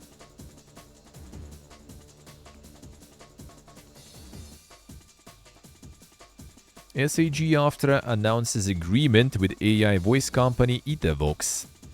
Actors who participate in creation of foundational voice model will receive protection and compensation. That's nice. So now all the protests and everything that getting place, like all that happening right now going places. That's good. Safeguard voice actors' livelihoods in the AI age is more contractual protection, not less. That's why SAG After will continue to recognize AI companies like Itavox that agree with our union's guidelines. Not everyone will want to work with an AI company, that's understandable, but for those who intend to utilize the opportunities AI offers, it is important that agreements require companies to secure informed consent and provide fair compensation. Without these protections, this new era will become a wild west of AI misuse and exploitation. Itavox is the only AI company owned and managed by voice actors, and we are pleased to be partnering with SAG After on building foundational voice AI model that prioritizes interests of voice actors. AI should be a choice. For that reason, we have reached out to the voice actor community throughout this process. Itavox will continue to do so as we demonstrate that artists can and should be compensated for contributing to ethical AI development while also maintaining consent and control over their voice data. That sounds pretty nice. Contracts and everything. But that should be... Alright, that's what we kind of went through already. That should be the regulated stuff. Like, AI is not going anywhere. Like, dude, amount of, like, you know, usage and the hype around that shit, that is not going anywhere. You need to regulate it. You need to kind of, like, learn how to use it, how to work with it and live with it. But, yeah, it ain't going anywhere. Yeah, the pharmacy, man. Insane. Capcom insists it's making good progress despite drop in first half sales. Total unit sales for the half-year report sit at 20.05 million, 93.7% of which were digital. The Capcom going full digital there already. Sales down 25% year-on-year, income down 39% year-on-year, net income down 40%. Damn, son.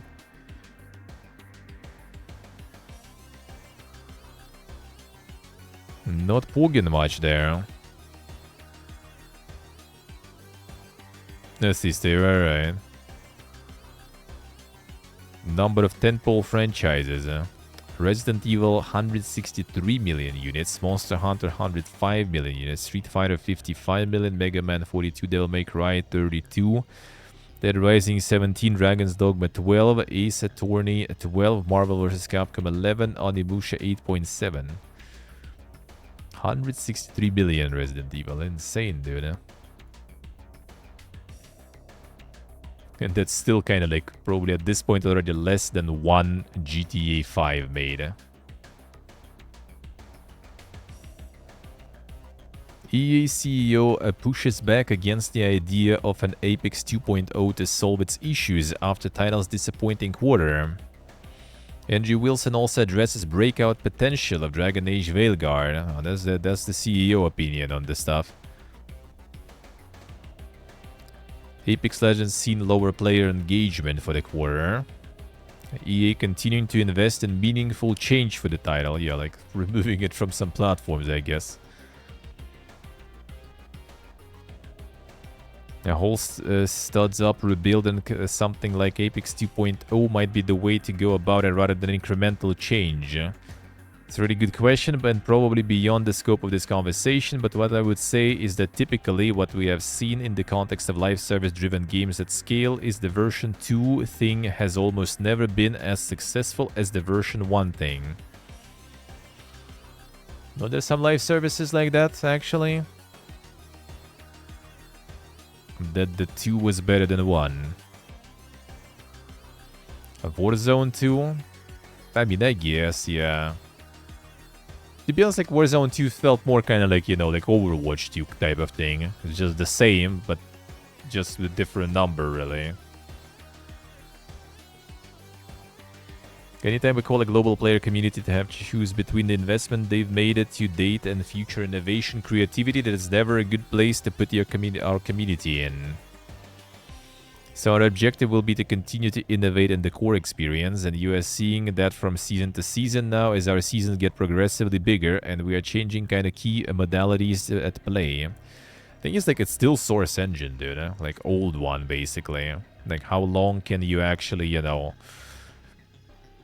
like play with that without like starting to feel more and more, you know, fatigue sorta of the engine being somewhat already pretty old, you know, at this point, and not really being supported much because like Source already went to the different version completely.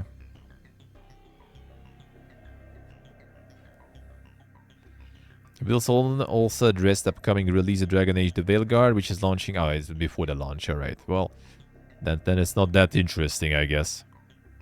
Team that took extra time to make sure the world was rich and the characters were interesting, story was compelling. I think we're going into a market that has limited competition for this category of game, given some of the moves that have happened across the broader industry. And so, while I think it's too early to predict the outcome, the critical reviews have been incredibly strong. Team feels really energized by what they have delivered, and my sense is that yes, it has breakout capabilities. Should make a new Titanfall, yeah. Sports titles drive a record quarter for EA. 15% rise in net bookings due to success of EA Sports FC and college football franchises. Revenue up 8%, net income down 26%, net bookings up. The college football, it was insane though, like dude, why we're like sleeping on it for so long? That was like just out, but well, I mean, it was like on the hiatus, I guess, for some time, but it like returned, it was out, and it just kind of like sold like crazy also. College Football 25 was the best-selling HD title in North America. Had 3 of the top 10 best-selling games over quarter 2 period. The Advanced Access sold billions alone, yeah. Madden NFL series set to exceed 1 billion in net bookings for the financial year. What the fuck, dude? Madden 1 billion. Like at this point, it's just like, well, actually, I think it's not mentioned, but I think they did split though, right? Wasn't that the thing that EA wanted to kind of split? You know, like put the sports games like in completely one company, and then everything else or so, like, or 3 companies or something. I don't remember.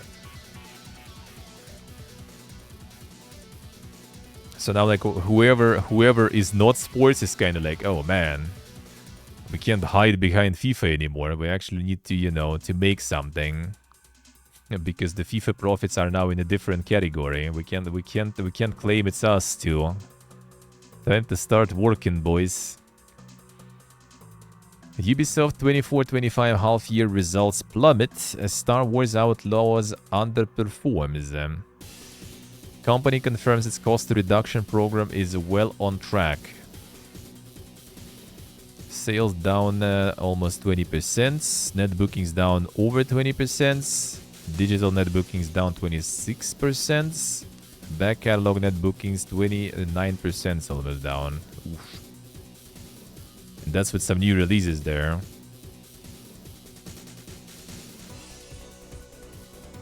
Sales of Star Wars Outlaws underperformed expectations despite achieving solid reviews and user scores across first-party and Epic stores.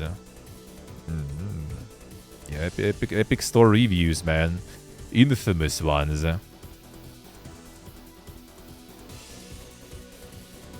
Assassin's Creed franchise and Rainbow Six Siege benefited from strong audiences with more than 30 million unique active users each.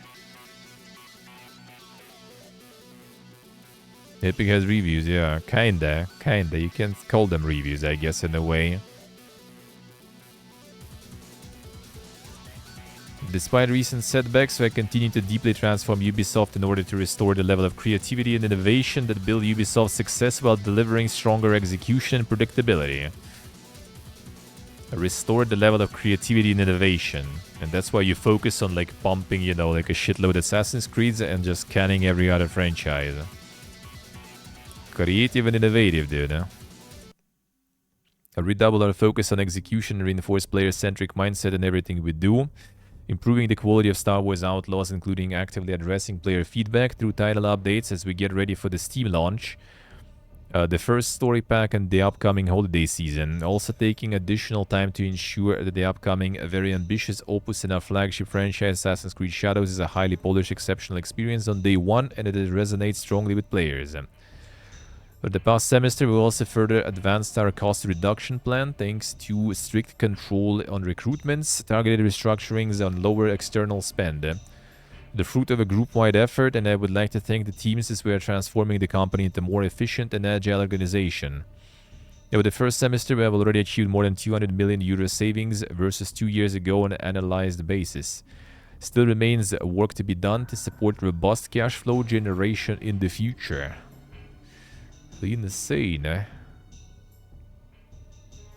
GameSpot staff endure another round of job cuts. And again, like as I said, like since I started like this thing like 5 years ago, there's always GameSpot taking L's. Like how are they alive still?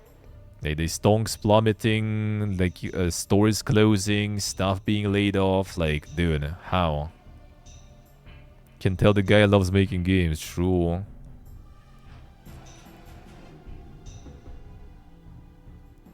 Another round of layoffs.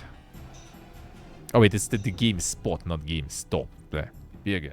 That's a different story. That's a different story. That's a different one. Gen Bomb announced online that it would be punting on today's streams and would resume tomorrow. Hours later, reports of redundancies began to circulate. Just got laid off from GameSpot. Anyone looking for video producer, senior producer, I got you. Been working on the game for the past couple of years. Can program in C# and Unity plus do game design. I'll see. You can put that in the... Right, and yeah, I need to work more on that stuff. So like, find that kind of video producer and stuff can do. Been working on the game, kinda too. Alright. We're going up somewhere in the world there. It's a massive layoff. I'm not the only one affected by it. Did I actually put it on CV? I mean, good shit. Yeah, good shit. I did put a bunch of like streaming related stuff on CV also back then when I was sending to Songs of Conquest. Did a whole bunch of Twitch experiences from the past.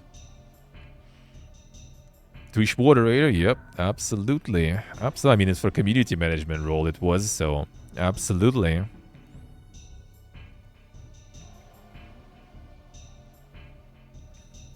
Like a whole bunch of people there.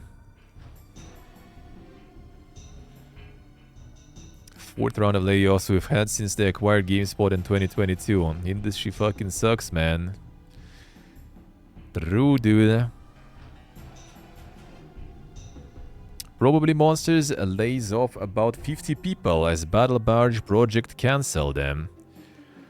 Company says the cuts are to realign to support smaller, more nimble teams and projects. Another one. was laid off on the anniversary of losing their job in Bungie. Damn. What an anniversary to celebrate, dude. With another layoff there. Call of Duty Black Ops 6 breaks records for Game Pass subscriptions. Franchise as a whole surpassed 500 million units sold. Alright, these guys can humble GTA, but they also pump a game a year, and GTA pumps a game, you know, a decade, and then a couple of new generation upgrades. Well, I mean, and who would be surprised that like the Black Ops will boost the subscription? Did they say by how much though? Predicted? Nah, that's not it. I guess only predictions, nothing.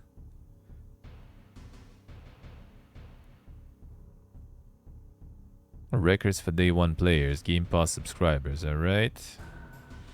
Title saw unit sales on PlayStation and Steam increase by 60% year over year. Isn't it? No, I guess previous ones already were on Steam too. At least previous one, I think.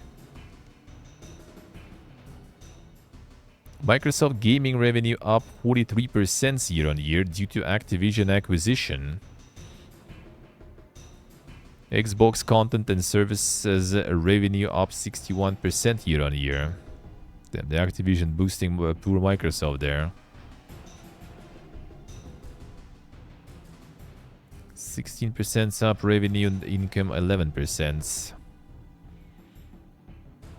The net impact from Activision acquisition. Xbox hardware, however, was down 29% compared to the same period last year.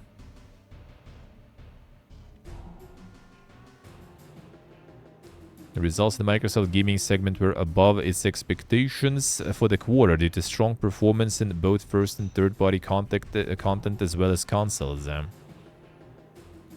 A new quarter one record for total revenue and average revenue per subscriber.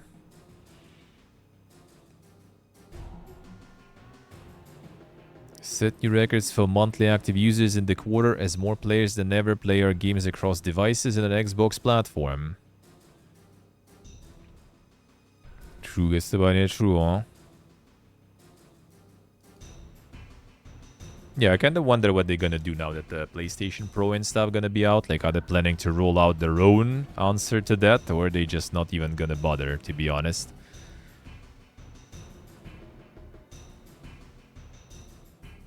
Leadership changes for Wolverine and Perfect Dark.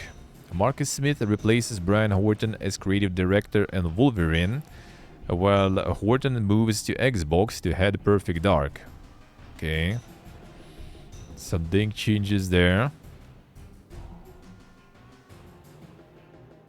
Smith was previously creative director on Marvel Spider-Man 2, Miles Morales, and Ratchet & Clank Rift Apart. Also game director on the latter.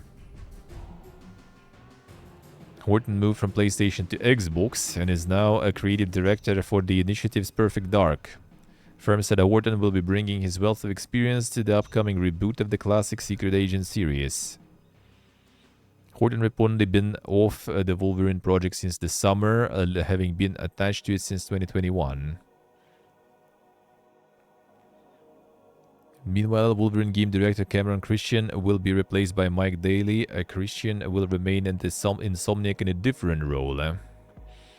Daly previously worked as game director in Spider-Man 2, Ratchet & Clank Rift Apart.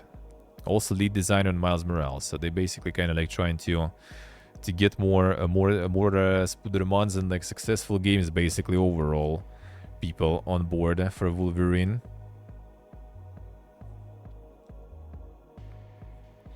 Or maybe they're doing like a big sort of kind of like a rework after the big leaks there and stuff, maybe. Could be.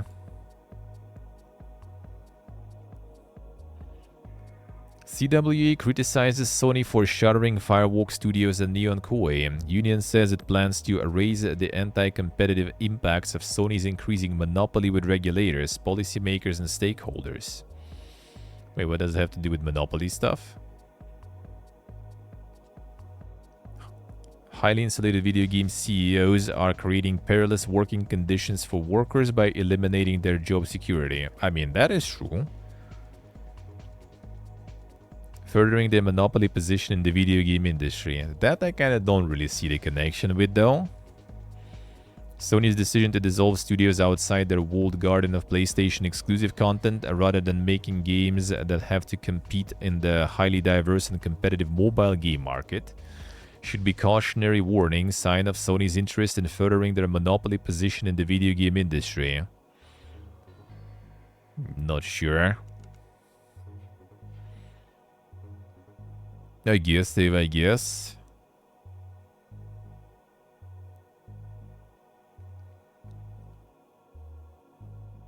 Collective bargaining, let's see. Meta's AR/VR Reality Labs division records further losses of $4.4 billion. And it expects operating losses to increase meaningfully year over year. Like, these guys for like years taking some massive fucking hits, and they still keep going. And they still keep going. They don't care, man. That is also kind of like, you know, different approach. Like, there is also like a Gigacorp with the super rich CEO, and they taking A's. Like one of them just kind of like lays off everything, you know, closes studios and everything, and these guys just kind of like taking the A's, and they just keep pushing the. Suffered less than last year, I guess. Yeah.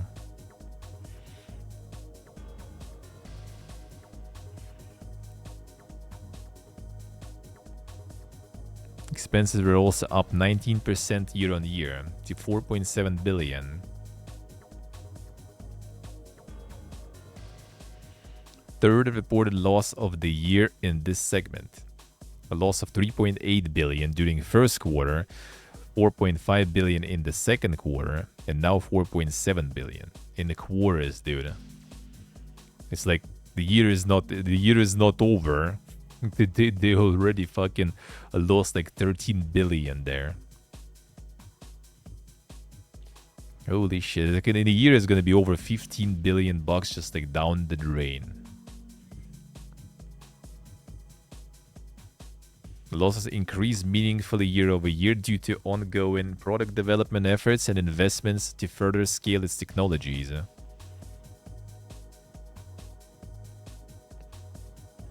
CFO Susan Lee said, "I'd say Reality Labs is clearly one of our strategic long-term priorities, and we expect it will be an area of significant investment as we build out towards the very ambitious product roadmap that we have here." Like, why can't like Ubi, EA, or someone else just kind of like also like, you know, we expect like this like new franchise, a new like game, new genre or something is gonna be our strategic long-term investment, you know. We're gonna just keep pumping it and it's gonna work because we have money to spare on that. No one does that, dude. They're just gonna fucking close it, you know, at the first opportunity and keep pumping what works for us.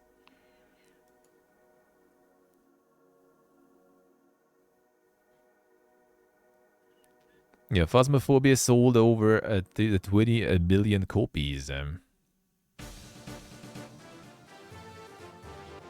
Insane. Across all platforms, with Kinetic Games title having launched on consoles this week and selling 250,000 units across PS5, PSVR, and Xbox Series X and S. That's why you see all those like co-op horrors, man. That's exactly why. That is exactly why. Baldur's Gate surpasses 50 million mod downloads. Mod support was introduced on June 3rd, 2024. And Baldur's Gate is sitting there still in like the popular like games basically with like what, how much was it, like 50, 70,000 people still playing regularly? Like, well, not regularly, but at the moment, you know. It's crazy.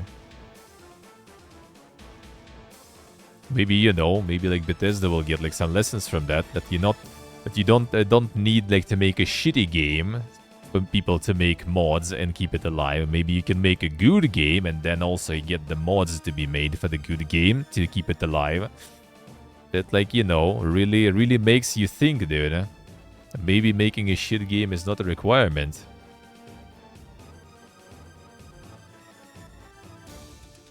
Discord management platform Leveler raises 1.75 million in funding round. Firm plans to use funds to support growth and demand for services. That's an interesting one. Community and superfan engagement become increasingly important for revenue growth. We are incredibly pleased to raise capital from angel investors who see that and deal with some of these challenges daily. Rising user acquisition costs and the excess opportunity for players and consumers is creating astonishing bottlenecks around customer acquisition, which has woken the industry up to the importance of community platforms. Discord is an incredible space for community engagement, and we're excited to be contributing towards that ecosystem. So, like, literally just like the whole startup is pretty much kind of like community management in Discord, and they're getting like millions of dollars there. Like, dude, people do it for free, man. What are we doing, dude? It's time. It's time to get the startup going, man. And get that insane community management in Discord going for the millions. A Nintendo subsidiary reportedly hit with layoffs. Which I think later there's gonna be another one. Like, almost there though. Because Nintendo says it's all lies.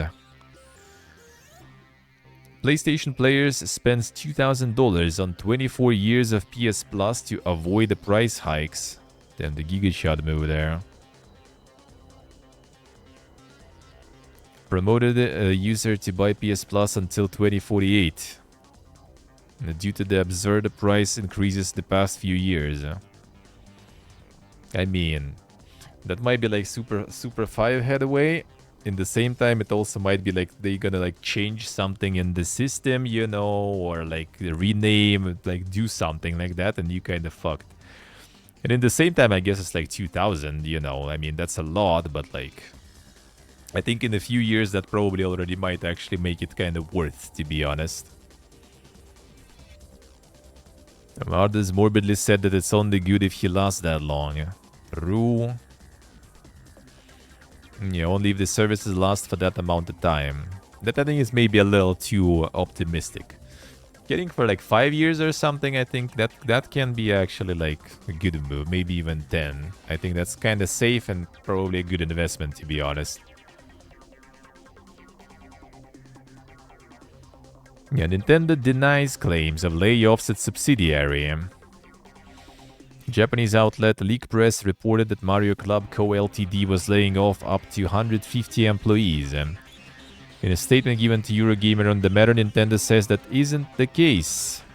We have confirmed with Mario Club Ltd. that the rumored information in the report is untrue. Debugging subsidiary in Japan. Company known for providing quality control for Nintendo while also testing and debugging Nintendo first-party software.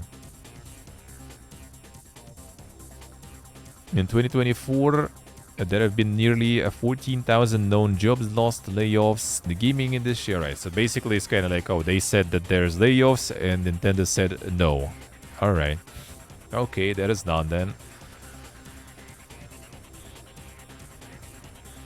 Yeah, Steve. Maybe that's also kind of something like that. Ubisoft CEO insists XDefiant strategy is core amid a plummeting financial performance. What is core?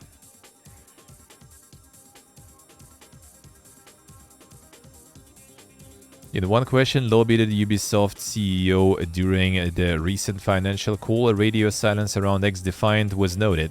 One analyst questioned why Ubisoft wasn't talking about XDefiant and asked if it was an example of games as a service not panning out for them. To that, Yves Guillemot said, XDefiant is behind our expectations, but the games as a service strategy remains core. Okay, I see. Another one refuses to get educated on this stuff, looks like. Oh yeah, it fails? Nah, it's not because like live services are kind of like, you know, a little bit oversaturated and people don't want more. It's because, you know, we just need to try harder and push some more, probably. Transform. Okay, yeah, that's what I already read. The statement of Guillemot. Rainbow Six Siege has almost made more money alone than any other Ubisoft franchise. Yeah, that's how you know how bad everything else is, I guess.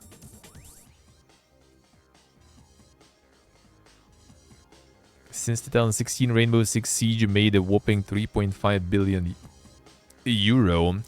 Sits just behind the entire Assassin's Creed series at 4 billion. And beat the Far Cry series, which had just made 2 billion. Then Rainbow Six Siege alone. The whole Assassin's Creed franchise. Dude. Maybe they should probably kind of like try to do something with that more than, you know, instead of like doing other stuff then.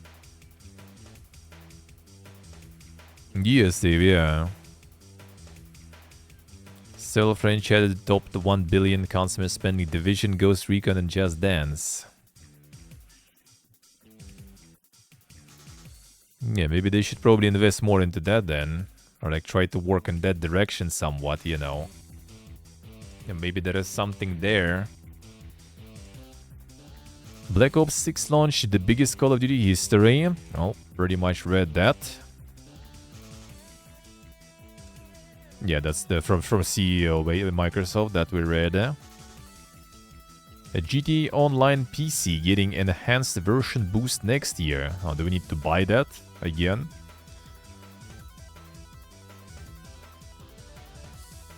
It's pretty much like the PS5.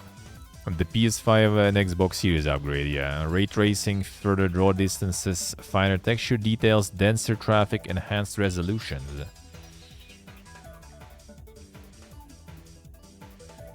Seems kind of for free, I guess. Damn, son. Okay. Todd Howard didn't want Troy Baker to play Indiana Jones. How so?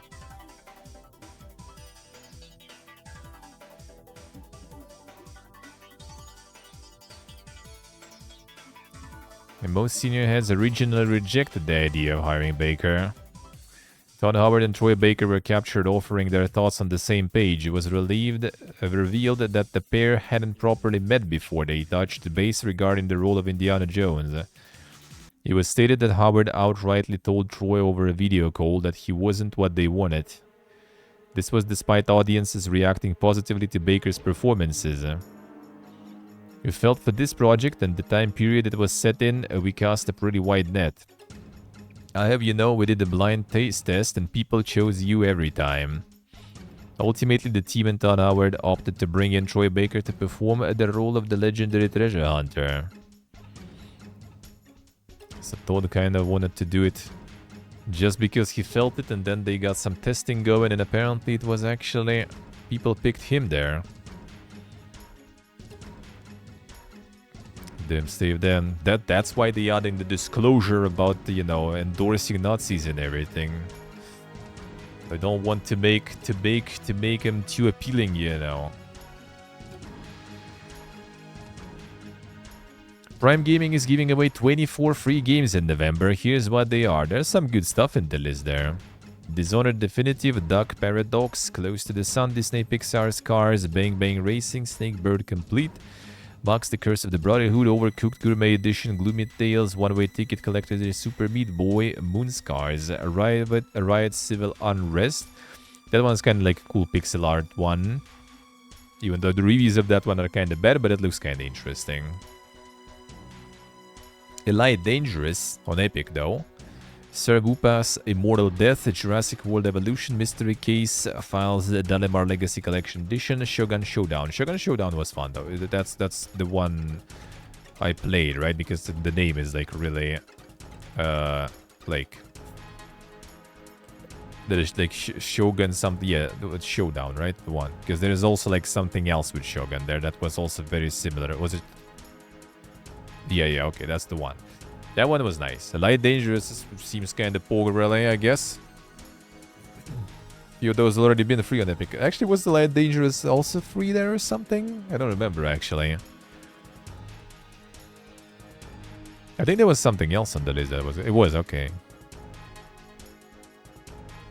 Yeah, oh yeah, yeah. That's again the fucking website with like the odd covering, like the fucking whole paragraph. Marvel Guardians of the Galaxy and Mafia Definitive Edition. Also, yeah, I was like, something is missing from the list. There it is, dude. That's also really good. Some very poor stuff on the Prime there. Huh? Snoop Dogg, Eminem, Juice WRLD, and Ice Spice skins revealed in Fortnite. Damn, Snoop Dogg again. One and only, and even Eminem there. Coca-Cola with some traditional food gear there. Feels good.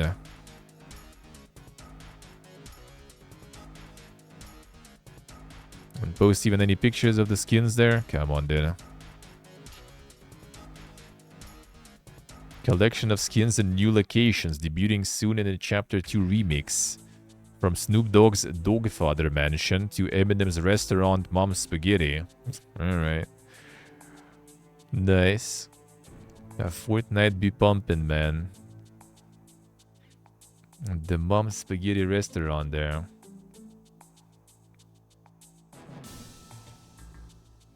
See the action, I see. League of Legends Worlds sets a new esports record with 6.94 million peak viewers. Damn, son. Faker is pumping again. Average viewership throughout the month-long tournament exceeded 1.7 million.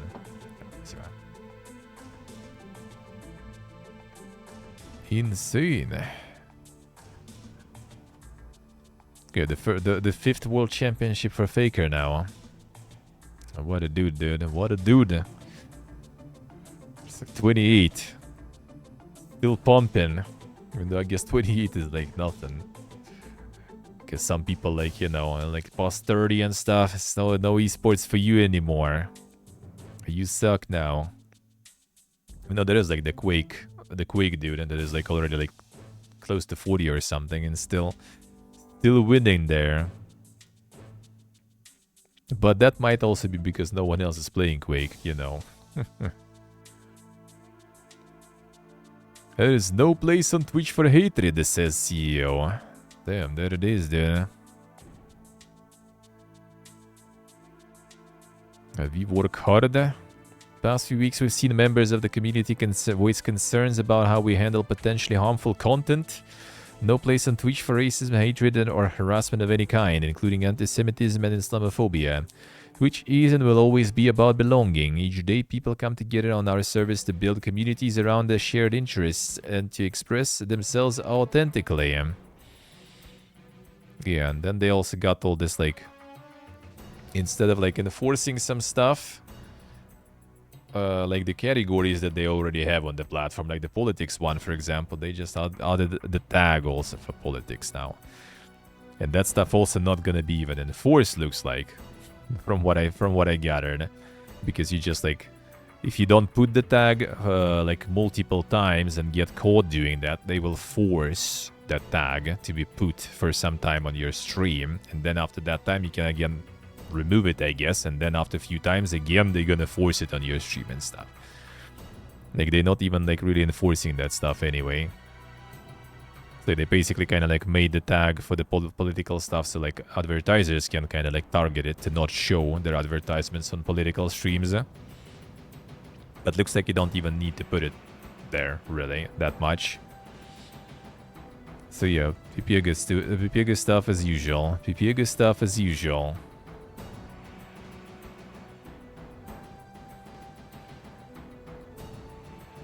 And again, like, people were mad about like the unequal, I guess, distribution of kind of punishments and bans and stuff. That is also kind of still the same.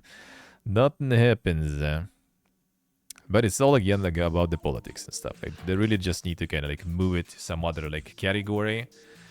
You know, just like isolated there. Kind of like the bathtubs, you know, and the pools and everything. Just get like this like separate one. Let them talk the politics and stuff. That all they want, man.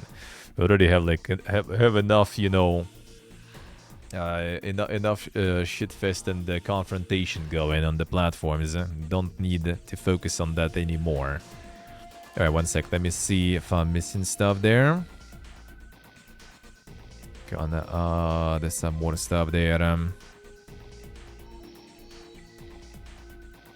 Alright, this one. A bonnet all. Oh, you mean like all the... What's the name? The political stuff and everything? I mean, I would kind of agree. Because I'm kind of like... Not a huge fan of that kind of content and everything. At all. No, the hateful stuff, sure, absolutely. Like, the politics in general, I guess, whatever. Like, they're allowing, like, the IRL and other, like, content of all kinds. Sure, no problems. But the thing is, like, anything, like, about politics and stuff, pretty much anything, I guess, about it is gonna be one way or another confrontational. That is kinda, yeah, like, not something you want to promote too much. Hey, Soak. So they didn't even add the category exists. Like, politics category is there already for years. Like, it's there. But, like, they never enforce it. I don't know why. But, I mean, I know why. Because, like, they basically allow everything to just be in just chatting. Because that's how, you know, they kind of get, like, the views and stuff. That's also how what creates, like, this, like, fake illusion that, you know, like, oh, yeah, gaming is dead on Twitch and stuff. Look, just chatting is, like, the top category. Yeah, because everything is in just chatting. And that's, like, one single biggest category. While gaming is, like, hundreds of other categories. So, yeah, sure, it does seem like it's the biggest one. But you take, like, 3-4 next categories that are gaming, and they're already bigger than just chatting, right? The gaming is still fucking huge. It's still the main thing, really, like, on Twitch, to be honest.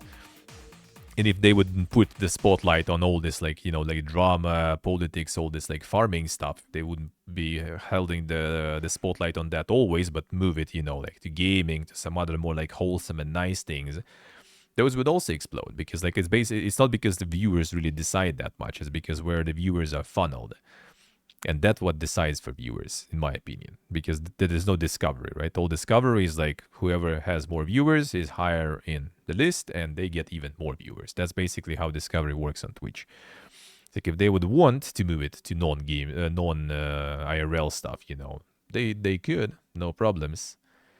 They could, and that would be pretty popular too, in my opinion. In my opinion.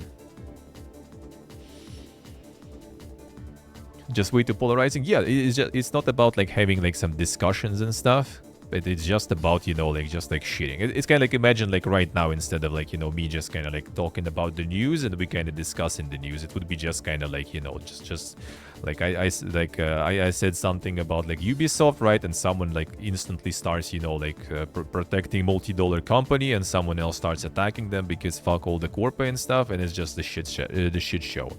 That's basically how like a lot of like the politics stuff looks nowadays.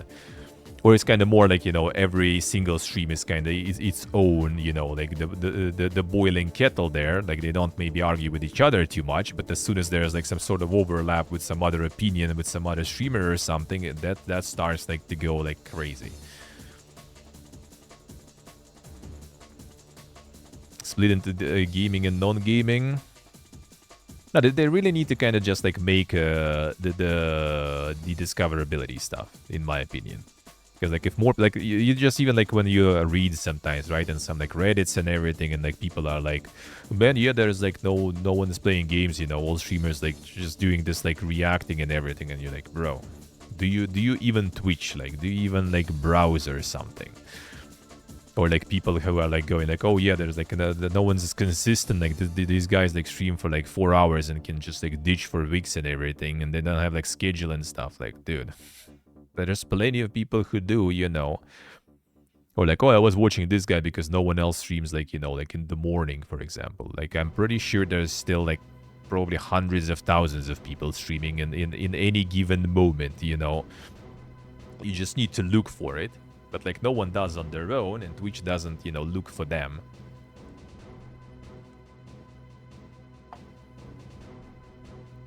So yeah, it's kind of like, if that would be like what it should be, why even discoverability good for Twitch, not just for streamers and everything, but like it's good for Twitch, because you pretty much just, instead of having like your like golden people, right, your golden streamers that bring you all the profits and all the audience, right, and you're scared of losing them because that's where all the audience and stuff is, Instead of that, you would have everything like distributed among like a lot of other streamers, and they will be easily replaceable, you know.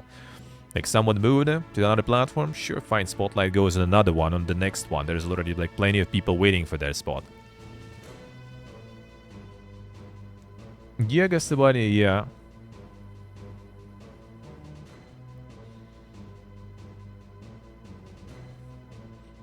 That is immediately political by the new guidelines. I think it's like political and like social or something. It's also really weird though how they classify that stuff. It's basically just because I guess that topic kind of gets raised in the context of like, you know, all this like DEI and other shit that is going on nowadays, right? Looks like. So that's why they kind of like classify it that way, which is weird, yeah. It's like really one-sided, one-faceted, you know, look at this at the thing.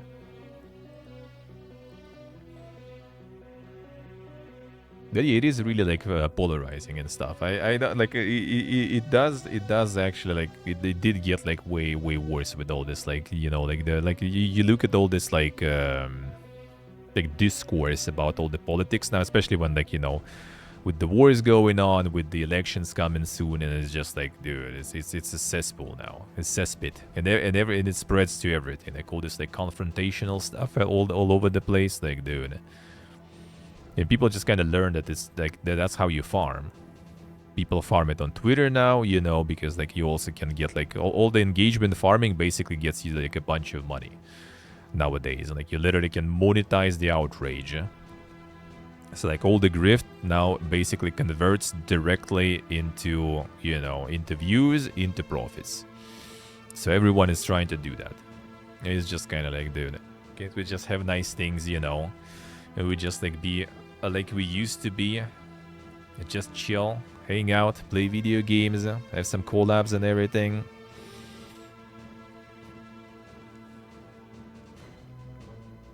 Nice next gen, nice. Dust too, feels good, man. Feels good. But yeah, I don't think it's gonna like happen really. Just need to adopt. Just need to live how we live and whatever, and figure it out.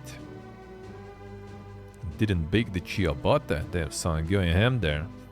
Going ham there. Steam games will now need to fully disclose kernel level anti-cheat on store pages. There it is. Heard from more and more developers recently that they're looking for the right way to share anti-cheat information about their game with players. At the same time, players have been requesting more transparency around the anti-cheat services used in games, as well as existence of any additional software that will be installed within the game. It's only being forced for kernel level anti-cheat. If it's only client-side or server-side, it's optional. Valve say, we generally think that any game that makes use of anti-cheat technology would benefit from letting players know. True. Some games don't properly remove everything when you uninstall either, with Valve noting this happens with older games, so it's nice to also see this will be noted too. True. That would be very nice. That will be very nice. And now they started like removing or like adding the kernel anti-cheats, also trying to add, I guess, with like Apex and everything. So it's kind of like coincided, I guess, with them, with more kernel anti-cheats being added. Guess we're gonna see it in more games. So yeah, prepare. If you multiplayering, there probably gonna be way more of that. Since it's already started with like Apex and stuff, and Steam already adding the special, you know, marking for that, that's probably gonna be more of that. Way more. Alright. Good. Now we are done. Time to finish some of the food gear. And chill, because yeah, tomorrow, let's reset. Tomorrow Monday. So tomorrow RPG Monday, tomorrow Druva with